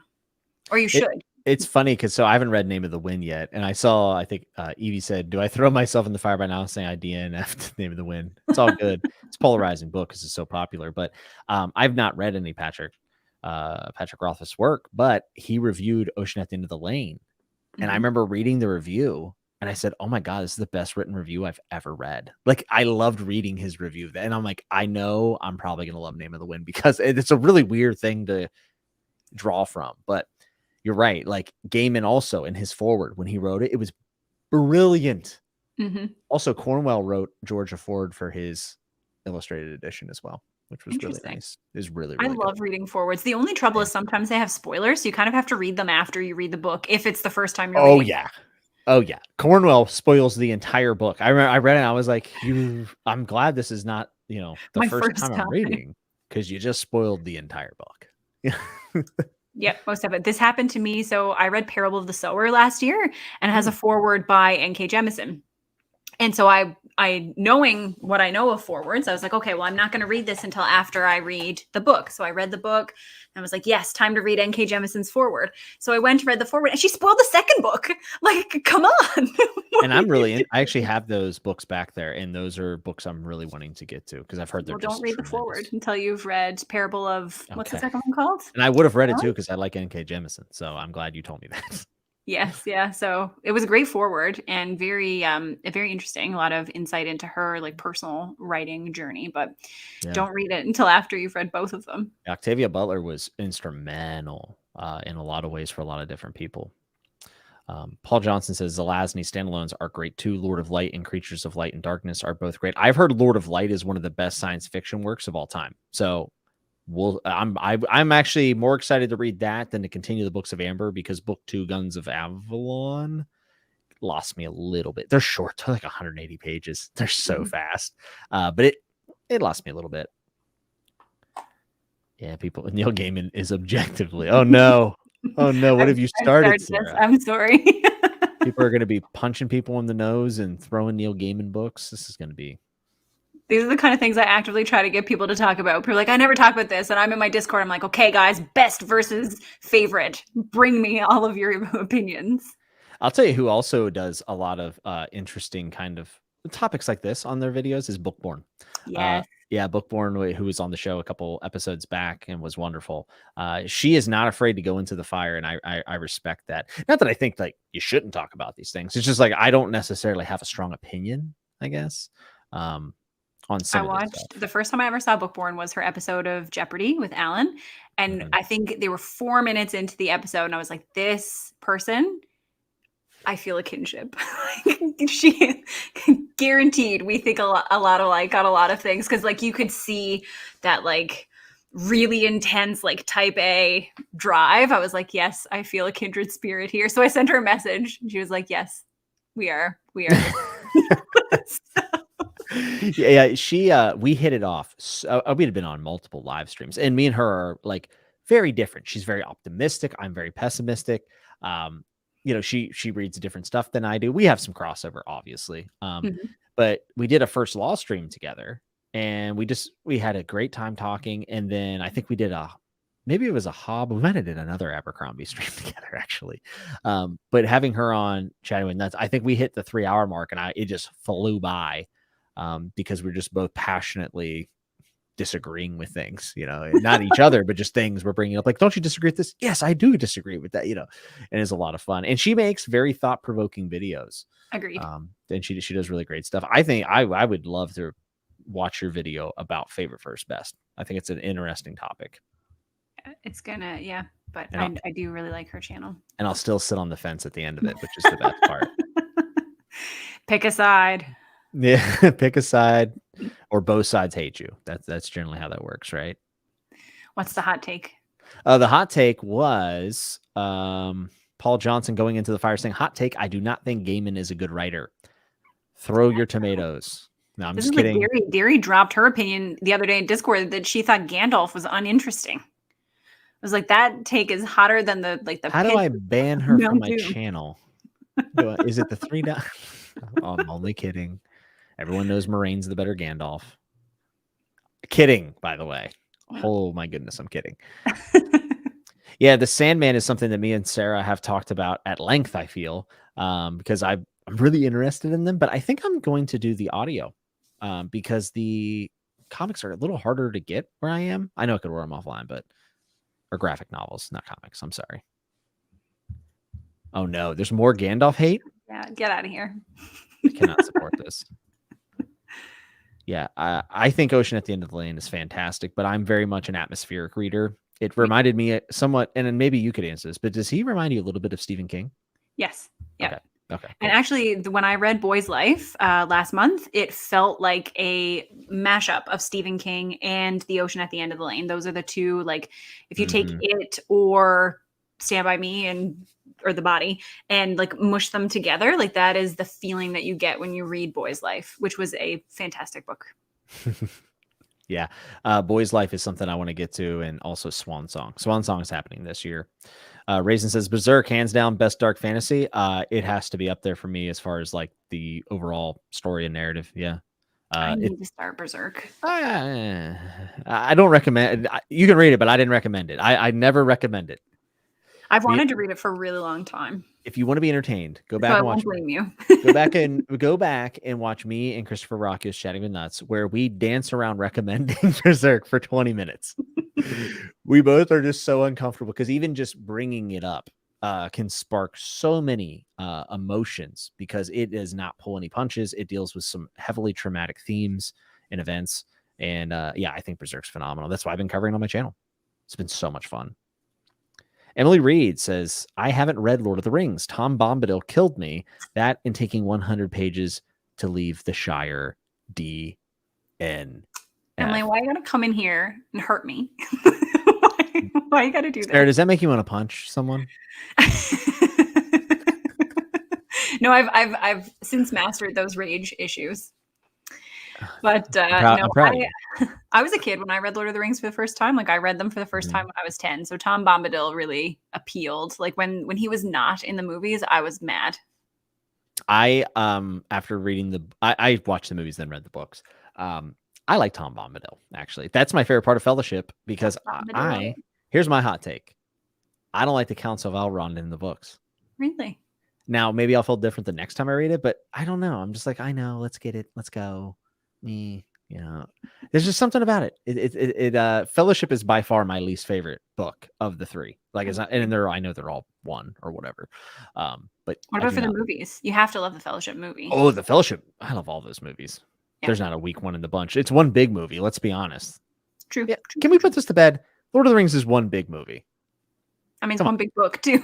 Yeah. You're right. Have either of you heard of Perdido Street Station? I keep hearing about China Mivel, and I'm curious about their work. So yes, this is actually on my random patron wheel. Like it could win on the next spin. Who we'll see. I've heard it's really good. I've heard it's really angry. I don't know if that's an accurate description, depending on your threshold for anger, of course. But I really want to read it. I've heard it's very strange. I have not read any of his books, but I have The City in the City is the one that I own. So that'll be the first one that I read. Yeah.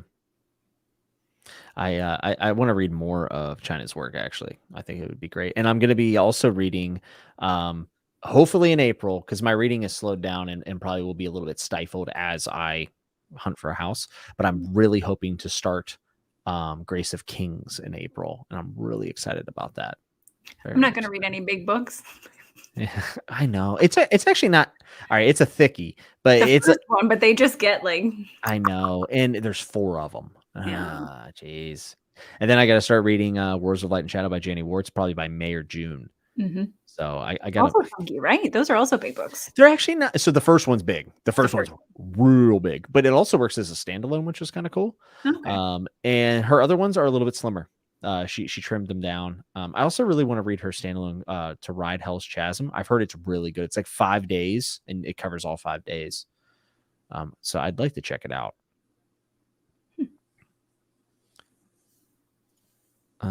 I like Gaiman's book, but he kind of annoyed me when I interviewed shortly after Terry Pratchett's death. He basically took credit for Mort and Death as a character. Oh, okay. I don't know anything about that. Interesting. Wait, what? Who doesn't love Tommy V? Tom Bombadil sucks. What is this? This is like the mean hour on Chatting with Nuts. Well, we are going over some spicy topics. So. It's true. Monica says, what's a book that you think could totally spoil plot details for someone, but they would still get a lot from actually reading it? I like some Gaiman and Pratchett. I think Pratchett's actually a good example because I've had people tell me stuff like Guards. I kind of know a lot of what happens, but I want to read that book so bad. And I actually think Malazan mostly can be spoiled and still enjoyed if you're interested in reading it. I think the way that not Dark Tower, but I think some of King's books, even if you know what's going to happen, like books like Carrie, where everybody knows what happens because they know the story, because he's such an atmospheric writer, and because he tells you straight up sometimes in his books, then they died, but let's get to that point. It's just such a compelling read that it doesn't matter if you know what happens at the end because it's the atmosphere, the writing. So that I feel that way about some of his books. Yeah, Stephen King, he does that. Some people call it lazy foreshadowing, which is fine. But that would be the last time you would ever see her face again. And he did that in Eyes of the Dragon actually a lot. And I don't necessarily care if I know a Stephen King plot, like Salem's Lot. Like I knew everything about it going in because I'd watched the adaptation. I read it. I still really enjoyed it. Yeah. So I think everybody knows what happens. Like, yes, many of the things that happen in it, and it's still a fantastic book. Wow, Philip Chase throwing out his objective opinion as a doctor, and he is the expert. So I would like to make note of that. So he says. I think Nick's thanking me for saying that it's one big movie. It is. It's just one big movie. What? Fellowship the movie put you to sleep. You need some caffeine, friend. Too long last night. Yeah, I really the extended editions. I mean, I just watch. It's an 11-hour day. We're actually thinking. There's a couple of my patrons who have not. They've never read or watched. They don't know anything about Lord of the Rings. Like they don't know any of the plot beats. Sarah, how crazy is that? I can't fathom a world. I cannot. Well, we're thinking about doing a watch along and playing it in Discord, and we all mute. And that's amazing. Yeah, and watching two people who they don't know anything about Gandalf or Frodo, nothing. This is wild. Like Lord of the Rings is like a fabric of my family. Like my dad, when we were young, like if we would talk about, like, I don't know, something that he didn't like, he calls it, and he still does. He calls it orc talk. It's like, get that orc talk out of here. Part of our like family speech. I cannot fathom a world where I don't at least know what the Lord. That's mind blowing. Yeah, I mean, I'm jealous. I was sitting today actually, and I was looking. I had Dance of Dragons sitting there because I read it last month, and I was like, man, what is a book that like if I could read for the first time again, I would do it. And for me, it's like always going to be A Storm of Swords. But like I have to say, if there was a movie I could watch again for the first time, it would definitely be Lord of the Rings. I would never do that because the way that I felt about it when it came out, I could never reach that. Like if you erased it from my mind and I watched it right now, I would like it. I might even love it, but it would not come close to the way that I felt about it in 2001 when it came out. Yeah. Yeah, you're right. And being a kid and seeing that, I mean, I thought it was the greatest thing. And it was kind of a family ordeal for me. Like we always kind of connected over those movies. And I remember my dad like buying me the book after, and that is like embedded in me going into Walden Books, which no longer exists, and getting the Lord of the Rings edition that had like the movie poster. It was just such a cool time. And it felt like there was a whole world to explore. And I dove into the book and had no idea what was going on. I was like, where's all the action? It would be jarring. Read-alongs are not for me. Well, I think read-alongs can be frustrating. That's all. Do you like read-along? You do a lot of read-alongs, don't you? I do. I like read-alongs. Alan's read-alongs are intense because there's so many people, right? Like I don't ever have that many people who want to read anything with me. Like it's usually Penny. It's me and Penny reading everything. But I do like it when there's a group of like 5 or 6 of us and we're reading it together. Alan's like giant scale read-alongs. It's just a lot of pressure and a lot of opinions like raining down on you very quickly. And I think when you're part of it, you feel like you need to be there and engage. But I do like reading books with friends. That's why I like doing this. I am a pretty big fan of coming together after the end of the book.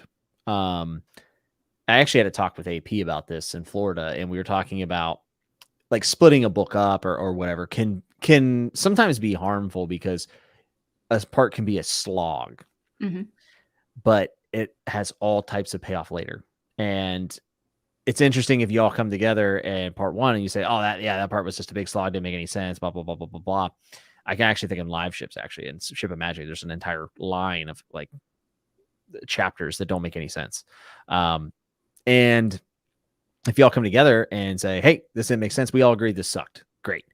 Now going forward, no matter what happens, it's probably going to have the preconceived notion that it sucks, without letting the author have, because like the author didn't write the book in parts for a reason, right? Like it's a complete novel. So I just always felt like it made more sense to come together at the end.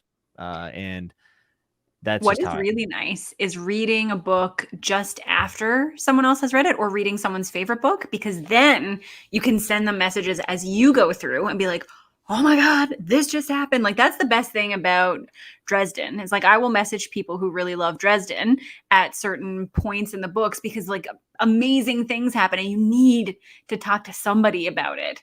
But if they have already read it, then that's good. I do like that. Yeah. And it's always more fun, in my opinion, to do read-alongs. Yeah. Because there's like a lot less pressure about like what we objectively think is great and good or good and bad rather. And it's more like just not even just reaction, but talking through the points from a different perspective on a different read. So, You know what I find really hard? And this is a hard part of being a booktuber. I hate someone asking like, will I like this? So I don't know if I have ever, or if I would ever, like even booktubers I know really well. So let's say like Alan, I did do this with Baron. So I think the one person that I have given a book to and been like, I think you will really like this, please read it, is Baron. And I told him to read Sorrowland. And the whole time that I was waiting for him to read it and that he was reading it, I was on edge because I don't like predicting if someone else is going to like something. So this is something that I really don't enjoy, is thinking like, will you in particular like this book? I love giving book recommendations. And like, if you liked this, then I think you would like this. Or if you like this trope, these are my favorite books in this. I love doing that. But to pick out a book for someone specifically, like, do you think I would like this? Oh, it's the worst.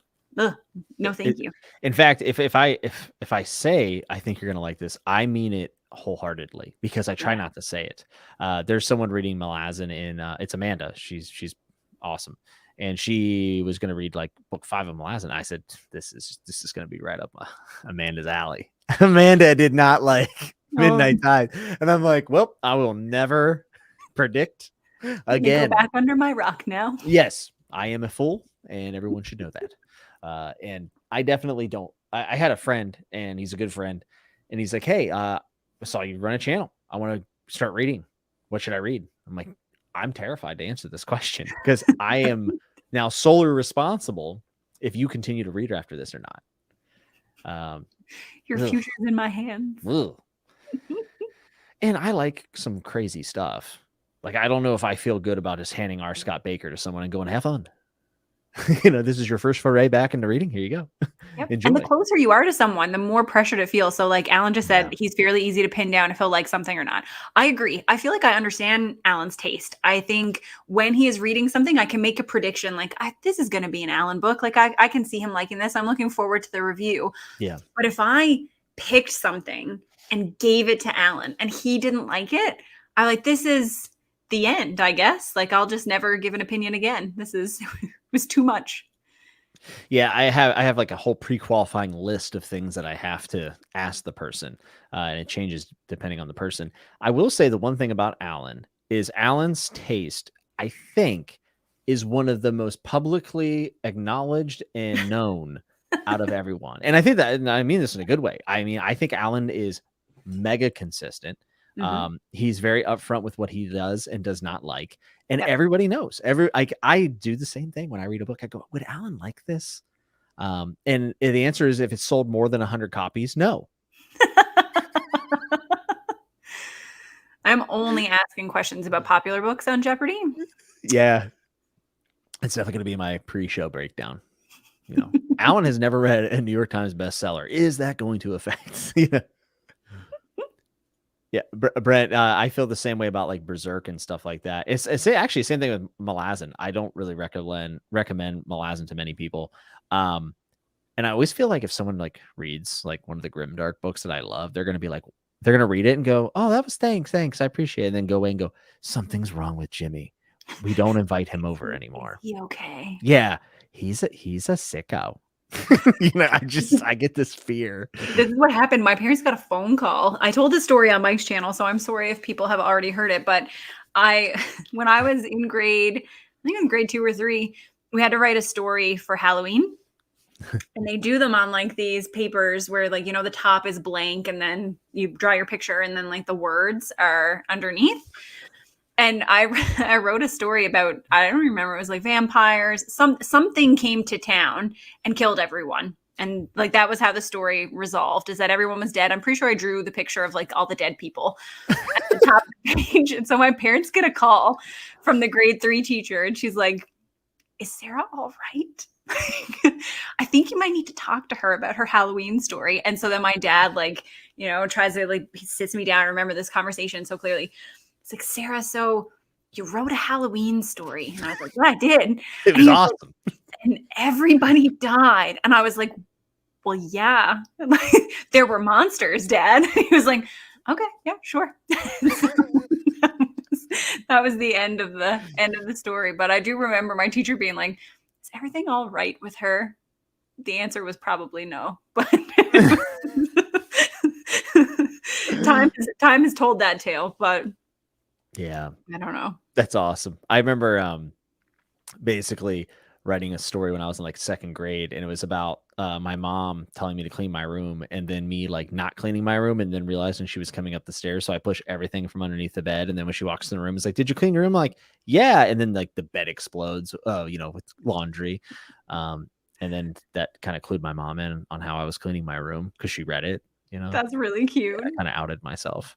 I like that. I used to write the most, like the biggest Goosebumps ripoffs. So I would write these cool. stories that were totally ripoffs of Goosebumps. I remember one of them was like about these kids who their parents died in an accident. They went to stay at like this cabin in the woods with friends of the family, and they would leave the cabin. When they came back, it would be trashed. And then the family would come back and be like, what'd you do to the cabin? They were like, it wasn't us.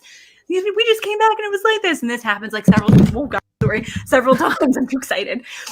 This happens like several times. And then they set up a video camera. Where these children got this video camera in the middle of the woods is one of those internal consistency problems that I was talking about earlier.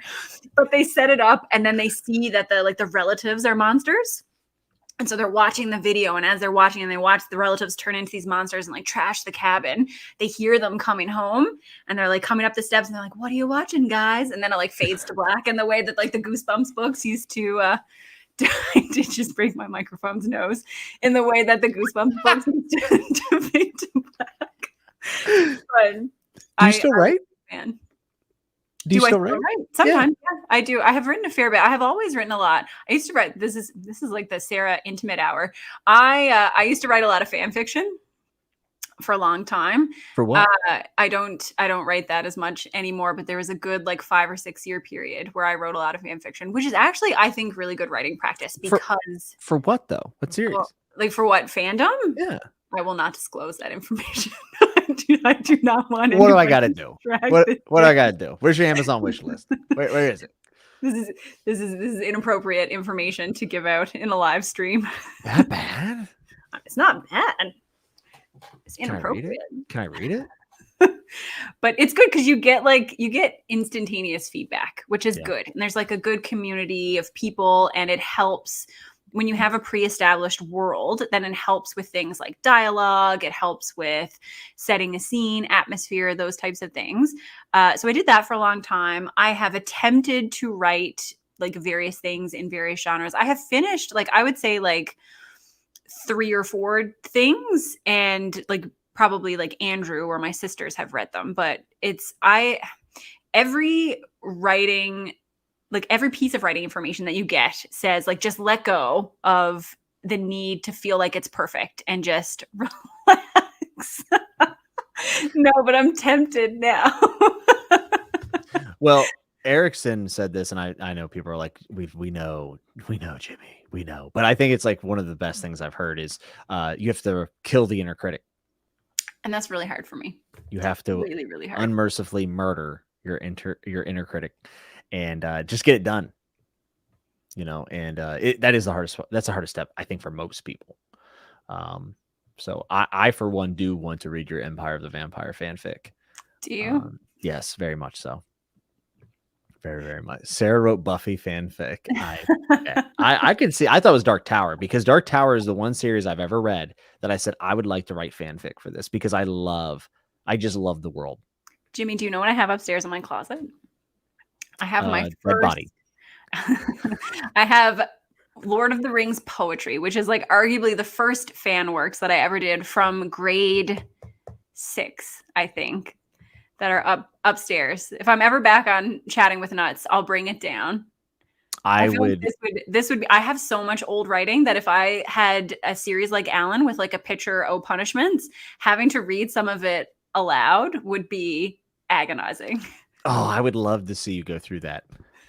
That would be wonderful. Yeah. I used to, there was like a fan site like called lotr.net, maybe like a really long time ago. And they used to do, it was really early in terms of like the internet, I guess, Tolkien site. And they used to have like quizzes and that kind of stuff, which appealed to me because I liked a good quiz. So I would go and like do all the quizzes at all of the levels and make sure that I could like get all the answers right at all of the, like all the various levels of the Tolkien quiz. And I used to write poetry there and post it. So like I was this little like 11-year-old kid being like, do, here's my Fellowship of the Ring poetry. Isn't it funny, like back in the early days of the internet, like you could get away with being a young person on the internet and people would like, I used to write for a site called prowrestling.com. Mm-hmm. And I wrote like update news articles. And this is a big website. Like this was massive. And I was like 14 and I told them I was 18. and then they had this like it was called an e-fed. And you would write like pretend wrestling. Like you would literally write out wrestling matches and angles, right? So it would be like fanfic for pro wrestling at the time. That's amazing. And a lot of people read what I wrote. And I wrote it I'd have to ask my mom and dad. I think I was 12. But and that's people thought I was 18. Right? Like getting that feedback from people instantaneously. There's something that, you know, that it's a good feeling.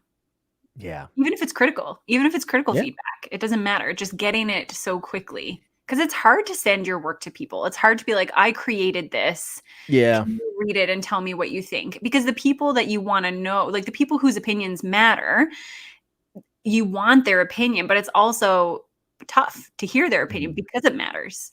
Yeah. I mean, I had feedback from you. I had feedback from Philip when I wrote my short story.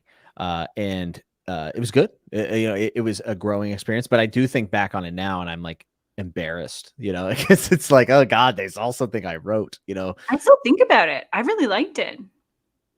I thank you. That is very kind of you. You're welcome. Philip told me to never write again. Did he? He did not take He took out his red pen, his marking pen, felt he did. tip. he said if I could give this a grade, because Philip loves grades, he said I would give this an F for failure. And then he threw my bacon on the floor. All that's definitely true, and I didn't just make it up. No, he didn't just he didn't just spend the entire breakfast encouraging me to write. Philip's punching the air right now, and wherever he is, Iowa or whatever. Just just the anger coming out. Oh, someone just sent me an article. Oh, look at this New title. Apparently, this is random. Philip Chase, Dream Crusher. So apparently, House of the Dragon is unofficially reported to be coming in August. So that's exciting. Very cool. Someone just sent me that. That's cool. I was gonna say, where did that come up? Someone sent it to me, and I opened it for some reason. Curran wants to know, Jimmy, what's your short story about? What is my short story about, Sarah? I'm gonna put you on the spot. I thought what I read was like the prologue of a book. Oh, that's right. I sent you the prologue with Stu. What was his name? Stuart? I can't remember. Stan. It's like the worst name ever. The one that I read was like a take on coming of age-esque fantasy where there is a mentor who is complex and down on his luck, but has hidden depths, and a young character who is about to have his life changed in a very real way. Yes. Basically all the things that I like in fantasy is what it was. Yes, that's right. So yeah, you were reading about Dimitri and King Bastion. Mm-hmm. And did you end up reading the entire thing? Yeah. I felt like, yeah, I'd say you did, because you sent me a document on the side, and I remember sitting down with my laptop. I have two laptops, and I was reading off one and then retyping on the other. That's right.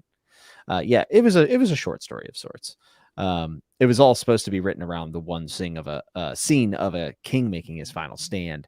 But I felt like the pieces that I added around that idea, I didn't feel as confident in. Mm-hmm. And I definitely think that makes me dislike the story a little bit. So he said he's angry, and just not angry, just disappointed. That was my I have a group chat with my sister, brother-in-law, and my husband, and we all had like these memes for nicknames, and that was mine. Not angry, just disappointed. I will never read my short story on live, but I have talked to Alan about having him narrate it. But to do that, I need to do editing. And as a writer, I have found out that the one thing that demotivates me more than anything in the world is editing, for sure.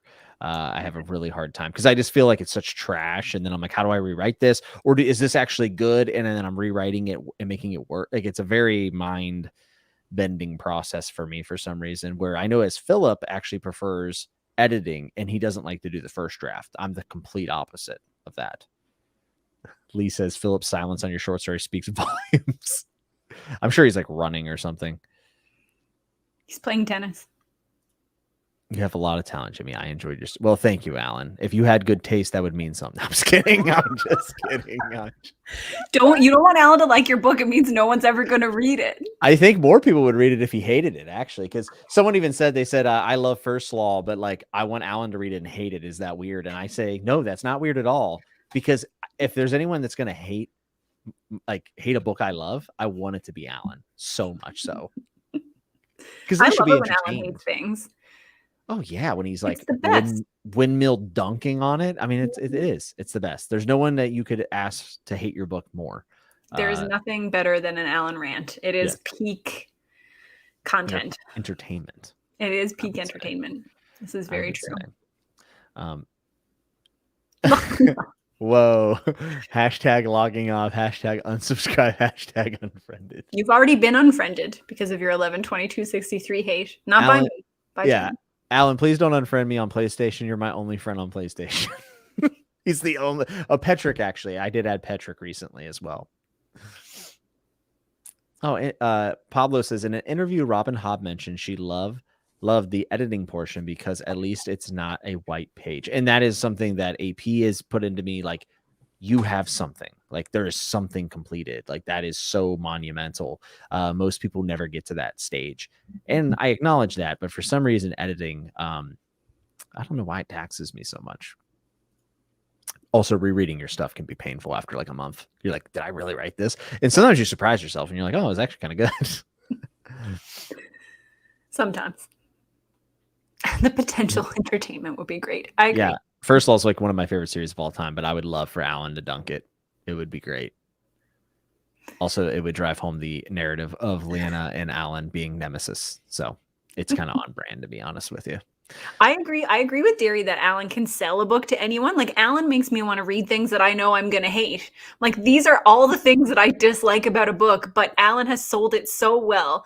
I just mean that the books that you love are unpopular. So if you love a book, it's going to be a book that no one else wants to read. And we don't want that for Jimmy.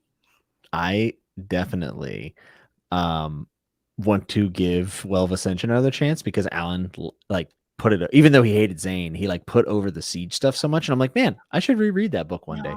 I won't, don't worry. But it almost got me too. It almost got me too. I would never have read Guns of the Dawn without Alan, and I just finished that, and it was phenomenal. Is there any leaning in the book? Alan has a... There's a guy in Elden Ring that is leaning, and I immediately thought of Alan. I think someone even made a meme. It was like Edgelord or something like that. Mm-hmm. Alan does have a cult, actually, over there. Warlord Chronicles. Agreed. Yes, they're fantastic. They're apps. I think that we are going to do a stream because for those who don't know, I'm sure most people do. Me, Sarah, and Alan are going to do Dresden discussions. She's a little head, but we're going to bring her back to the beginning. And we're also, I'm hoping on my channel at some point in the future to do, after I finish Excalibur, Warlord Chronicles spoiler talk. I think that'd be a lot of fun. It's going to be fun. It is going to be a good time. I can't wait for you to read the third one. Yeah, I'm very, well, I've read the third one. Of Warlord? Oh, I'm sorry. I was thinking I read this Dresden, and I'm thinking I read Great Peril. I'm sorry. No, I haven't read Excalibur yet, but I'm excited to. We have too many crossovers. I'm Alan's biggest fan. I don't know what you guys are talking about. Sarah hates Alan.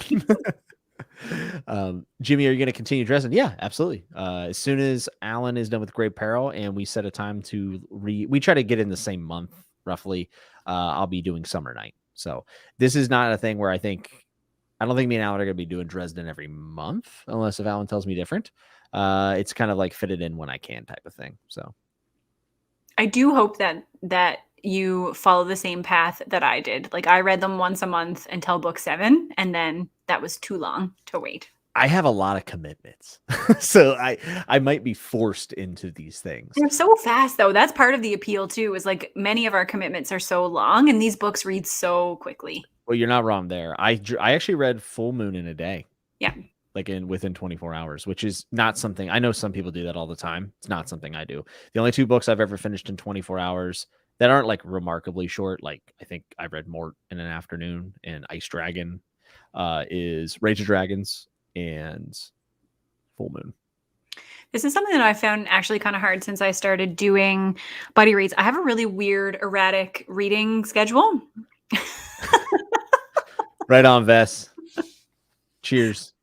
Oh, that's amazing.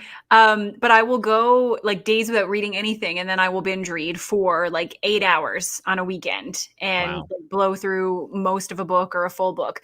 And so when you're trying to read in like buddy reads, people will be like, Sarah, I haven't heard anything for you in days. I'm like, these are my non-reading days. Like I've been on call for, the last 72 hours and I haven't had any time to do anything, but tomorrow I will probably read the rest of the book. So it's a very strange, like it doesn't fit well with that buddy read setup. And then I start feeling pressure because I haven't read a lot, but at the end of the month, I have still read the same amount of books or like the same amount of words that I always read.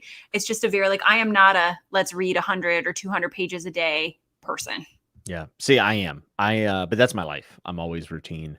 I do the same amount of jiu-jitsu classes usually every single week. I work out the same amount of times every week. I'm very by the book. It's just how I have to be because I know myself. Now, with that said, I think I'm going to start changing like from 100 to 200 pages a day to 50 pages a day. And there's a couple of different reasons for that. One is just like my life's going to be insane until probably August. So we'll see what happens there. But also, I kind of want to slow down just a little bit so I can soak it up a little bit more. I've gotten through a lot of stuff, and I've enjoyed all of it. But there is something to be said about taking your time. And also, I think if I take my time, it'll allow me to make more content around the stuff I'm reading, which is nice because there are some things that have happened in Malaz, and I blitzed through. I could not stop reading those books. That's just the fact of the matter is I just wanted to read them that fast, and so I did. But now the Elderlings, you like flew through those too. And there's things that I wanted to make videos about, and I said I'll make a vid eventually. But if I had just like maybe taken an extra day or two to marinate on it after I had read it, I could have had time to make those videos and things like that. So, and also there's some other types of videos I want to do.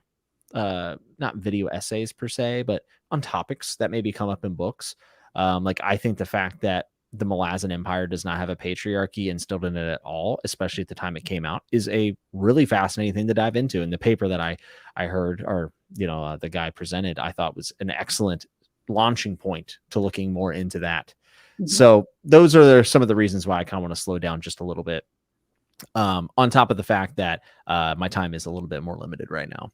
And it's either keep my reading time and then take down my physical activities, which is a very good catapult into depression for me. So like I know physical activity has to stay at a certain level for me to be happy. So I know a lot of booktubers who are also fit like to do audiobooks and exercise. I need something faster paced to exercise too. I can't exercise to an audiobook. Depends on what the workout is, and it depends on the day and how much caffeine I've had. That makes sense. Generally, I'm going to throw on some really mind-numbingly aggressive music, and think about you punching people in the face, and that's what gets me hyped up. It can now. Inside joke, Jimmy's last live stream, he and Al were talking about how anytime you slightly criticize any book, people end up saying that they hate that author. Yeah, that's 100% true. It brings down the hate. Yeah, did you know that Sarah and Jimmy hate Brian Staveley? Jimmy, what were your thoughts on first POV person before starting Hop? I had a bias against it because I was dumb. And I don't mean anybody who doesn't like it's dumb. I mean me personally. It's like I had read like 2 books from a first person perspective that really weren't world beaters. And since Hob kind of made me realize I do like this, I found a bunch that I love, including Christopher Rocchio's Sun Eater series. What about you, Sarah? I like first person. I always have. Yeah, I'm. In fact, I could honestly say it might be my favorite now. Yeah, I think so. Thank God Jimmy reads too fast. It's depressing for us mere mortals. I just don't have a life, Stuart. That's all. The opposite of... Yeah, I mean, everyone's different, right? And Joanna made a really cool video about like demotivators when it came to reading. And then I think motivators, knowing your motivators are also really important. Skill doesn't matter in hand-to-hand combat. It's righteous fury. That's where my success came from. You need to have the passion behind the punch. Yeah. Audiobook while I lift. Yeah, so when I lift, sometimes I will throw on, especially like if it's King. Keeble was good, but there's some days where I'm like, this stuff feels heavy. I got to put on some like trap rap and get through this, How do you both manage to be the coolest booktubers around? Was it planned or did it just happen? I would like to think that it was all natural. It's written into your DNA, a la Barker. A la Barker. There it is. That's pretty good. No. I like that a lot, actually. That's a good tie back. I'm really big on the tie back ends, as you can tell. The reoccurring theme of you punching. It's why George is one of my favorite authors, because Germ always has repetitive sayings and thoughts throughout his books. But people, for some reason, only remember the Sansa stuff from Feast, but he did in every book. Strange. I thought the issue was with first person present test. Yeah. Oh, I still don't like first person present. I also do not. It is. I will read it. Red Rising was in it. That's fine. I think people do it. That's cool. It's my least favorite. But I used to not like first person past either. So these live streams are cool. Have you ever thought about doing them on other platforms, Jimmy? Yeah, I've thought about doing Twitch and stuff. I would have to look into seeing if I could get all of the chat curated into the StreamYard feed, because I am not interested in having to manage more than this, because we've had almost 100 all night, and it's a challenge to hold a conversation and to do this. As far as podcasting platforms, that would be something I would think of in the future. But right now, it's probably better for me to keep everything in one spot. So at least that's how I feel about it. I think you mentioned Jenny Warts earlier. Have either of you read Feist Only Riff, the Feist Only Riff War books? No, I have not. Have you? Okay. No. Yeah. Thank you, Lost in Discovery. Yeah. Appreciate you, man. That's my dude. By the way, his return video was excellent. If anyone is a big fan of Stormlight, I thought his return video from BookTube Purgatory was pretty phenomenal. So go check it out. Can something lean on one else where it gets too stressful? Yeah, I'm an escapist. Are you an escapist reader? Sometimes. I would say that my escapist reading is like the romance. It's where the fan fiction comes in handy. I don't I don't think I read fantasy for the escapism or like literary fic or that kind of stuff. I read it for all kinds of reasons. Different things I read for different reasons. And that's why I like so many different things. And reading this much fantasy, I did when I was young, but outside of this last like year and a half, this is the most fantasy that I've read in such a long time, because I was used to reading a variety of things because I like reading for lots of different reasons. Yeah. Different authors also. Like I'm a pretty big fan of going line by line, and it's something I'm doing more and more, like that close reading style. I'm doing it more and more often now because I'm starting to feel a little bit more confident. I've been reading a lot of books about like the craft. Philip suggested a John Gardner book, and it has been really eye-opening, even as a reader, because like even if I never end up writing anything of, that I want to put out there, it's still nice to know what goes into the craft, and to know that a lot of stuff is more on purpose than you think. And that includes word choice, word placement, punctuation, paragraph breaks, and things like that. So I'm getting like really into that, but I'm not going to do that with every book. I actually mentioned it in my Dresden video. I was talking about how Jim Butcher actually has a really good cadence to his sentences. And like, he'll do this thing at the beginning of a paragraph. I love when he does this. He'll say like ice, cold, dark, damp basement. And then he'll like build off of punctuation. And it's like he's starting the drum roll. And then he works his way through the paragraph. And then he usually ends it also with a very short, maybe even a one-word sentence. And he does it. He did it twice in Grave Peril. I think he did it once in Full Moon. And I thought it was such an interesting way of pacing a paragraph. And I know nobody cares to hear that, but I think it's fascinating. It is interesting.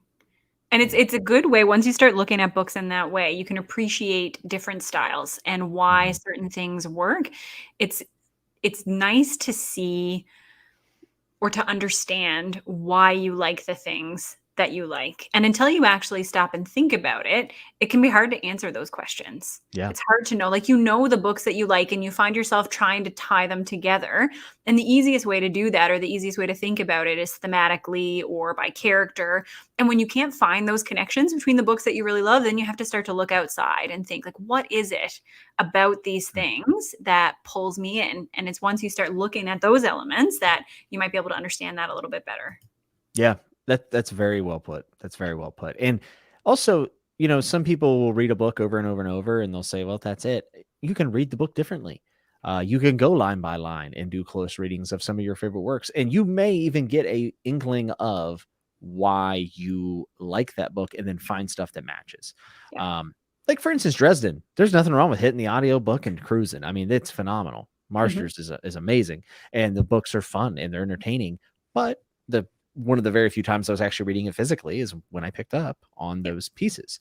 Bernard Cornwell, another good example. If I had not read the physical book, I would have never realized that he does run-on sentences and action scenes to build anticipation and make you hold your breath. It's phenomenal. And Keeble can't keep up with it. I listened to the part and read it. It's in book 1. And Keeble takes breaks. He breathes. But in the book, there's no periods. And it is exhilarating to read. And that's one of the reasons why I think Cornwell is like sneakily a master. Like, I think he gets it. Totally. Oh, his combat is unparalleled. Yes. Like I used to say John Gwynne was my favorite combat writer, and he's still probably number 2. But like it's like when Michael Jordan played in the NBA. And then Shaq played, and everyone's a dude, like Shaq's like the second best, but like Michael Jordan was still like way up here. That's kind of how I feel. Which makes Jung win Shaq, which is I think a compliment because Shaq it's not a bad thing to be. Yeah, Shaq owns Papa John's Pizza. He's awesome.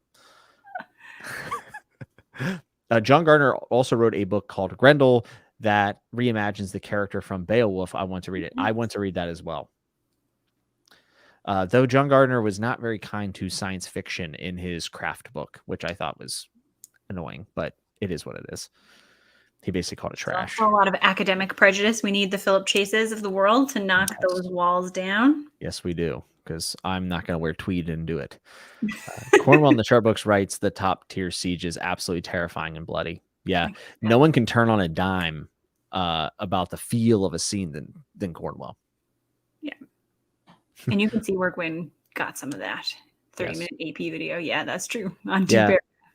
Working with AP on my short story as in an official capacity, paying him as an editor was one of the most worthwhile things I've ever done.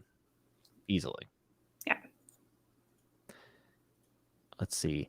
Journey for the Pages says, would you rather only be able to read your favorite book series over and over again, or be able to read whatever you want, but you can never read your favorite again?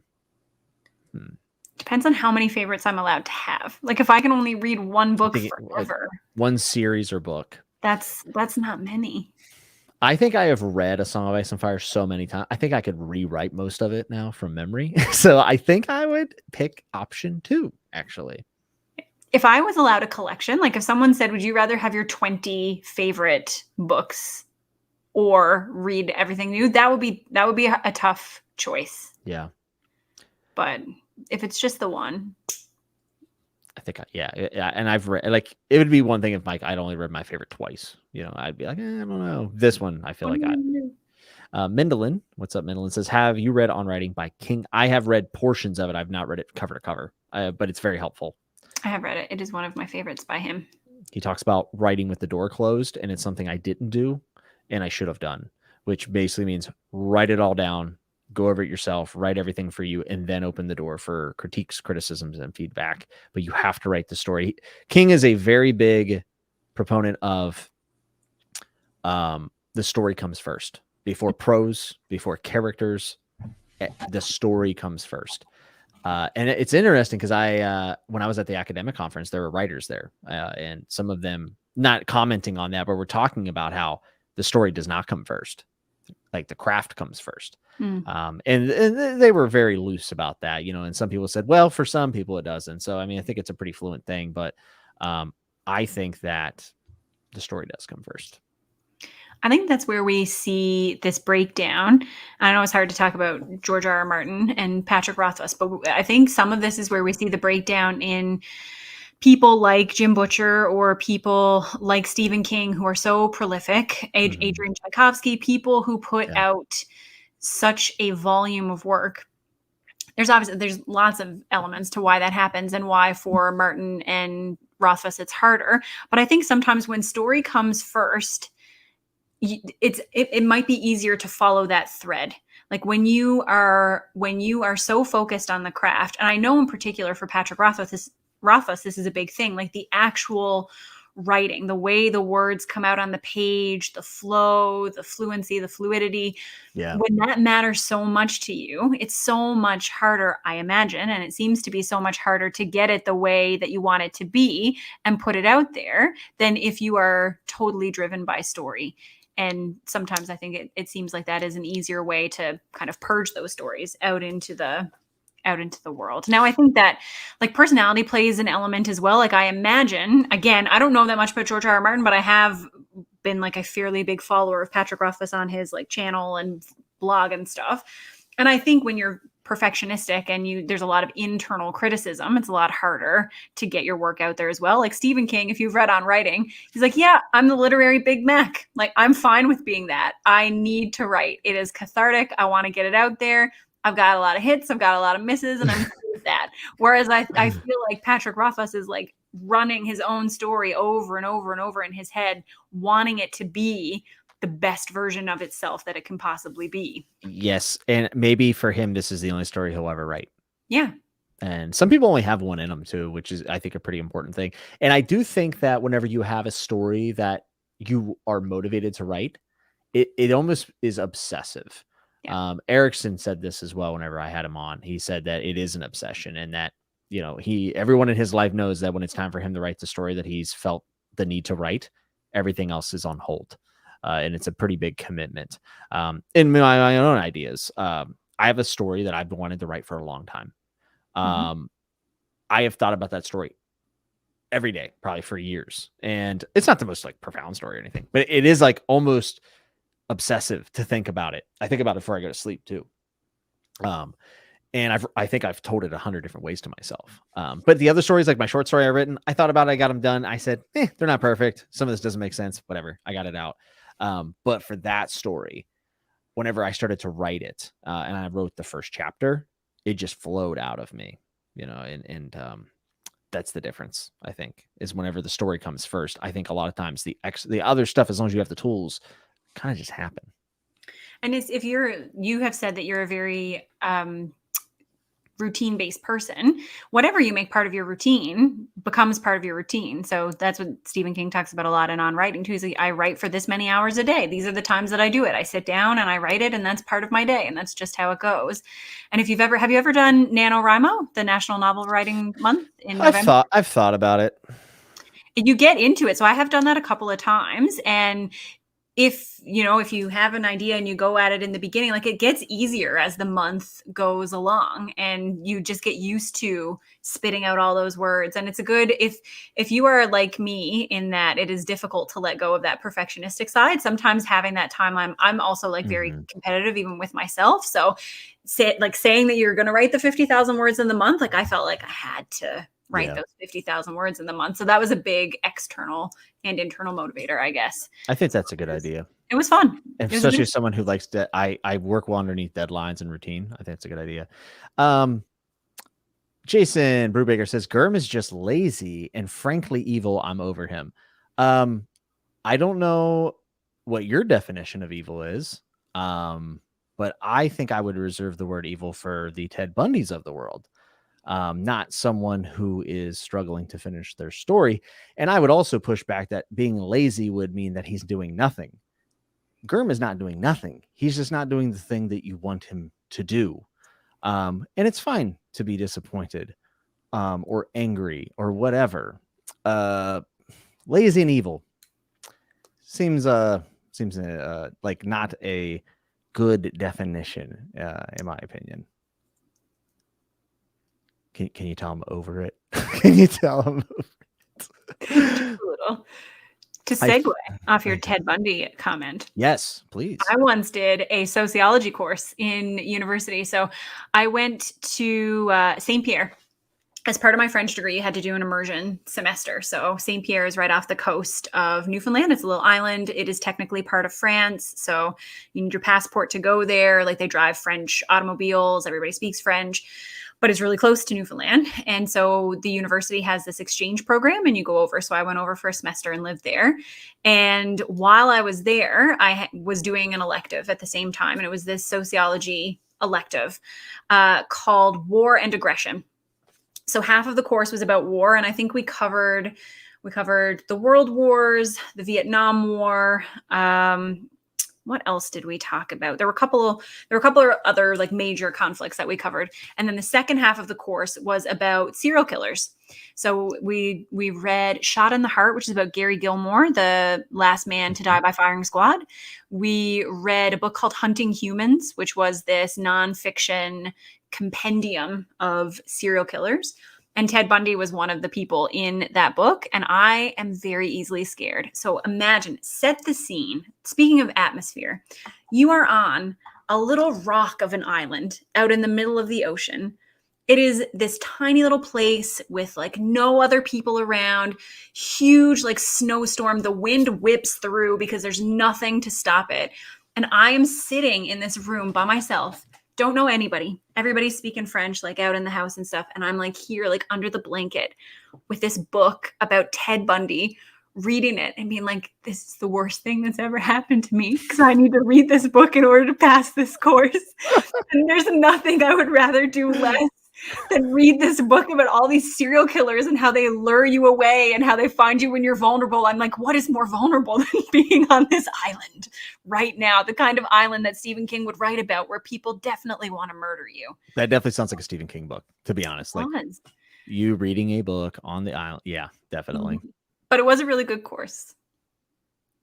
Yeah, I personally find all that stuff fascinating. Like my favorite thing to watch, the only thing I will consistently watch now is true crime documentaries. Like that, I love them, which is weird because I don't really like CSI. Like everybody loves CSI or Law and Order. They're fine. I don't.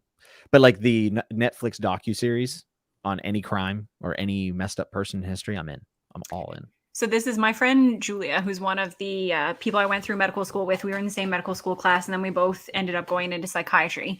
She had a big interest in forensic psychiatry. So psychiatrists who work in the, justice system.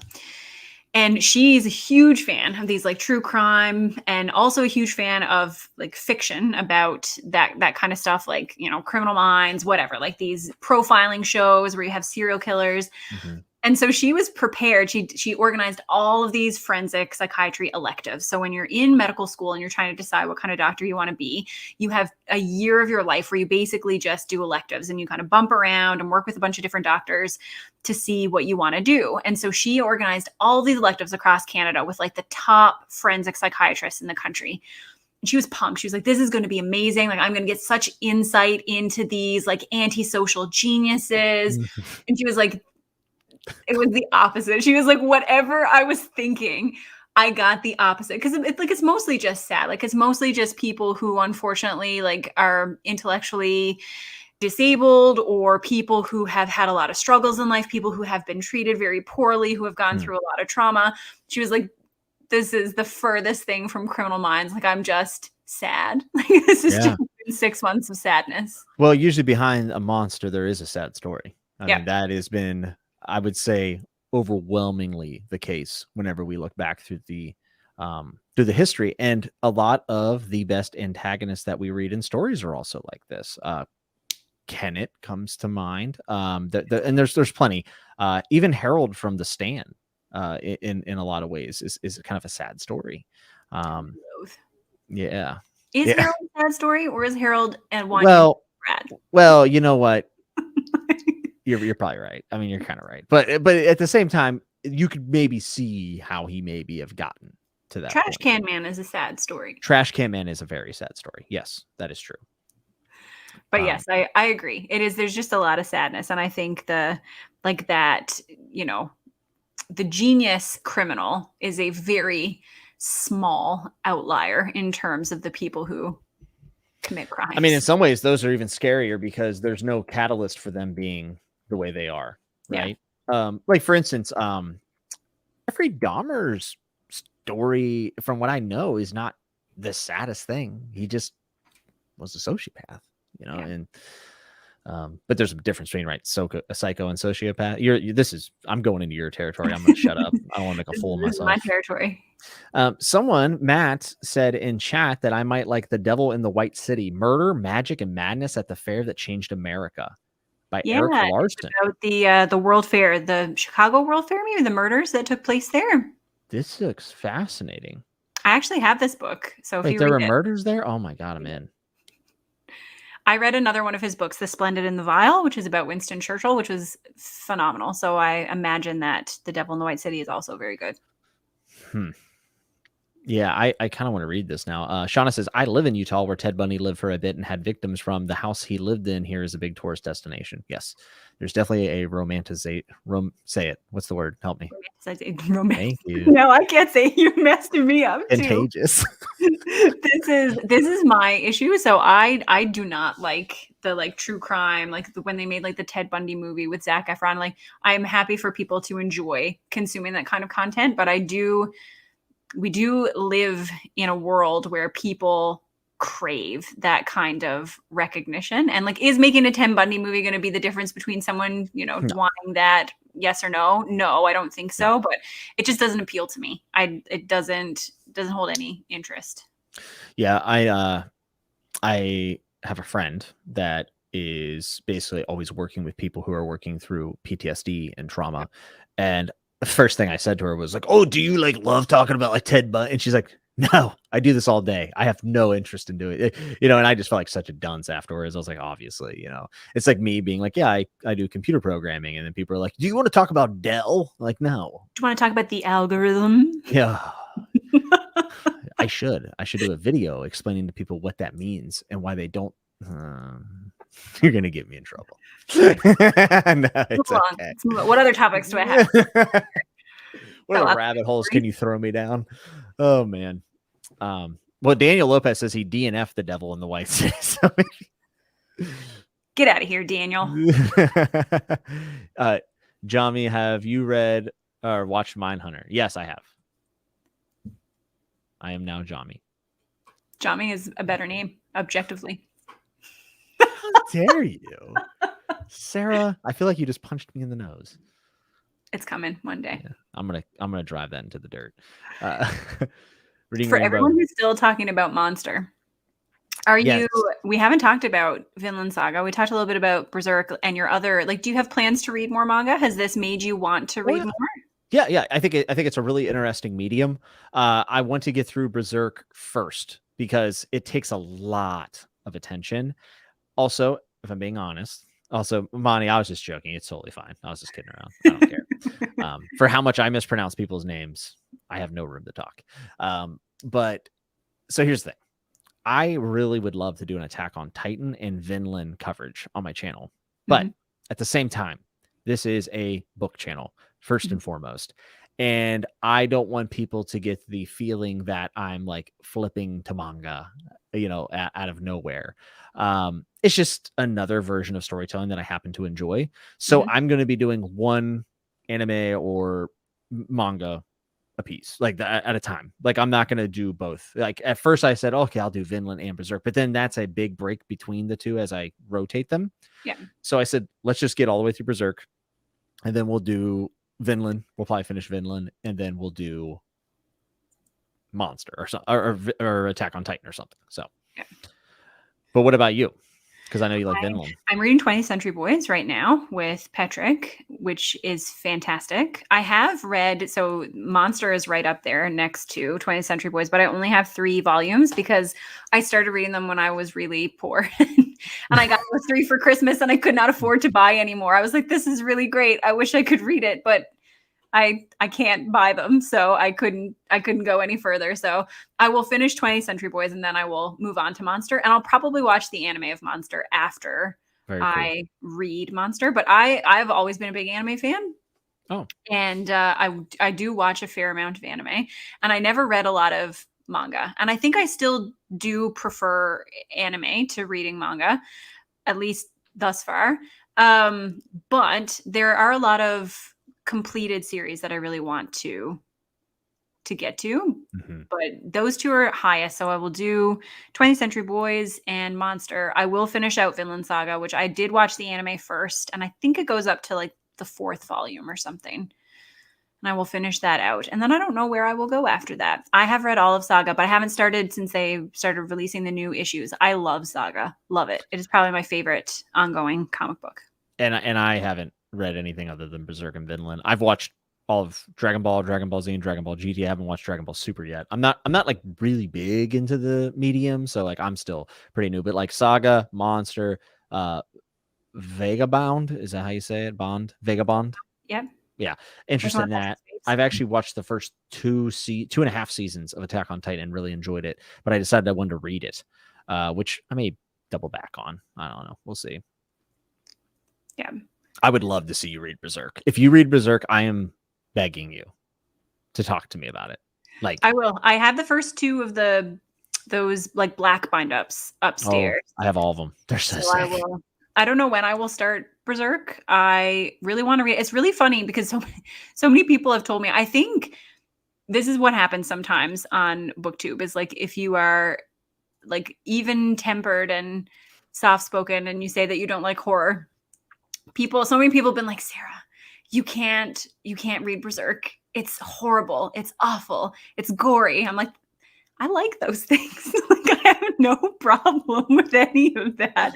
So I think people are expecting me to be like a lot more traumatized by it than I expect to be.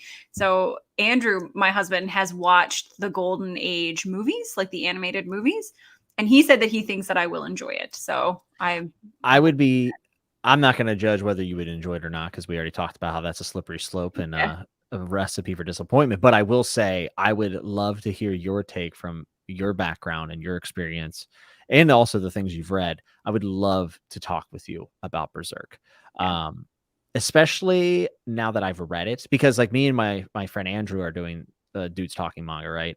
And it's just us reacting is what it is, right? And it's just like, so like having time to now sit on it and think about it and see someone else go through it for the first time, I feel like I would have more to say.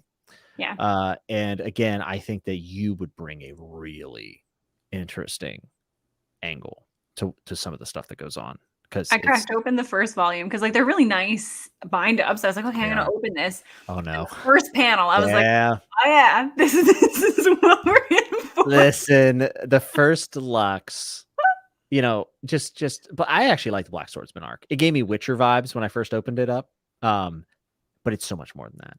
It's so much more than that. And there's a lot of philosophy that's baked into that. Miura was a genius in a lot of ways, but it's rough. It's really, Andrew told me that the people who made Dark Souls were big Berserk fans too. Like there's a lot of Berserk inspo in that game. My character name in Elden Ring is Guts. I'm rocking a eye patch and I got a great sword and I'm smacking things in the mouth. And there's actually a graveyard dedicated to Miura in the game. Nice. So it's a bunch of like Guts swords in a graveyard, which you just have to read it. It's so good. But don't take it on my recommendation. So if you hate it, it wasn't me. It wasn't me. I don't expect to hate it. I think I will enjoy it, but we shall see. Yeah. One never knows the answer to these things. Emily wants to know what books make the face behind you. Do you mean like the face? Like this book that has a face on the front? That's the first volume of 20th Century Boys. Which I also want to read. If that is what you're the other book that's forward facing is Darth Plagueis. He actually kind of liked them, Colton. He liked the movies. I don't think he liked, because there's like a season 2. I'm not sure. He did whatever the other one is. He didn't like it, but he did like the Golden Age movies. Yeah, I've heard the adaptations are all over the place. So are not great. Yeah, and that's why I have never watched them, and why I will read the story first for Berserk. Yeah, that's what I'm doing, and then after all the end, I'm going to do like a reaction video to the animes, whether good or bad. Isaiah, I am about to read Deluxe Volume 7. Yes, Deluxe Volume 7. So I don't know what issues those are, but Conviction arc ending, I think, is what I'm about to approach. So pretty cool. So what do you got coming up? What are you reading? Like what in April? It's pretty full month. I'm starting Sun Eater in April, so I'll read Empire of Silence. Fantastic. Yeah, I'm excited. Great. I'm gonna finish Madship. I'm gonna finish the Lockship Traders books. Those are really high on the priority. Gonna continue with 20th Century Boys. So that's gonna be like the manga that I'll be reading with Patrick. What other things do I have coming up in April? Those are kind of like the highest priority reads. We're reading one of my favorite books in April. So we're going to do a like group buddy read of Watership Down, which will be a like many times reread for me, but we're going to read that. And I'm looking forward to it. I have discovered since I started vlogging my Dresden experience that I actually like doing the vlog style for certain books. So I want to reread some favorites so that I can do those vlog style and kind of comment on the things that I like books that I don't necessarily know if I want to do like a 30-minute review, but Malazan. Yeah, they would be a good one for sure. I almost did it and I could never get myself out of the comfort zone to do it. Yeah. And that's true, because when I was reading the first book, there would be parts where I was like, I have a really good thought right now, and I would love to voice that. And then when I was going to go record the review, I was like, this is why people take notes, Sarah. Like, this is what you should be doing. Oh, yes, we're continuing with Seven Waters, which I'm super excited about. The first book is Daughter of the Forest. It's historical fantasy romance, and so good. Daughter of the Forest was my favorite book last year. It was absolutely amazing, and we're going to continue with that series. So I'm really looking forward to that. That's awesome. That's some good stuff coming up. I'm so excited for you to read Sun Eater. I hope you love it as much as I have. It has been a delight. It sounds like all of the things that I would like. So I hope that I do.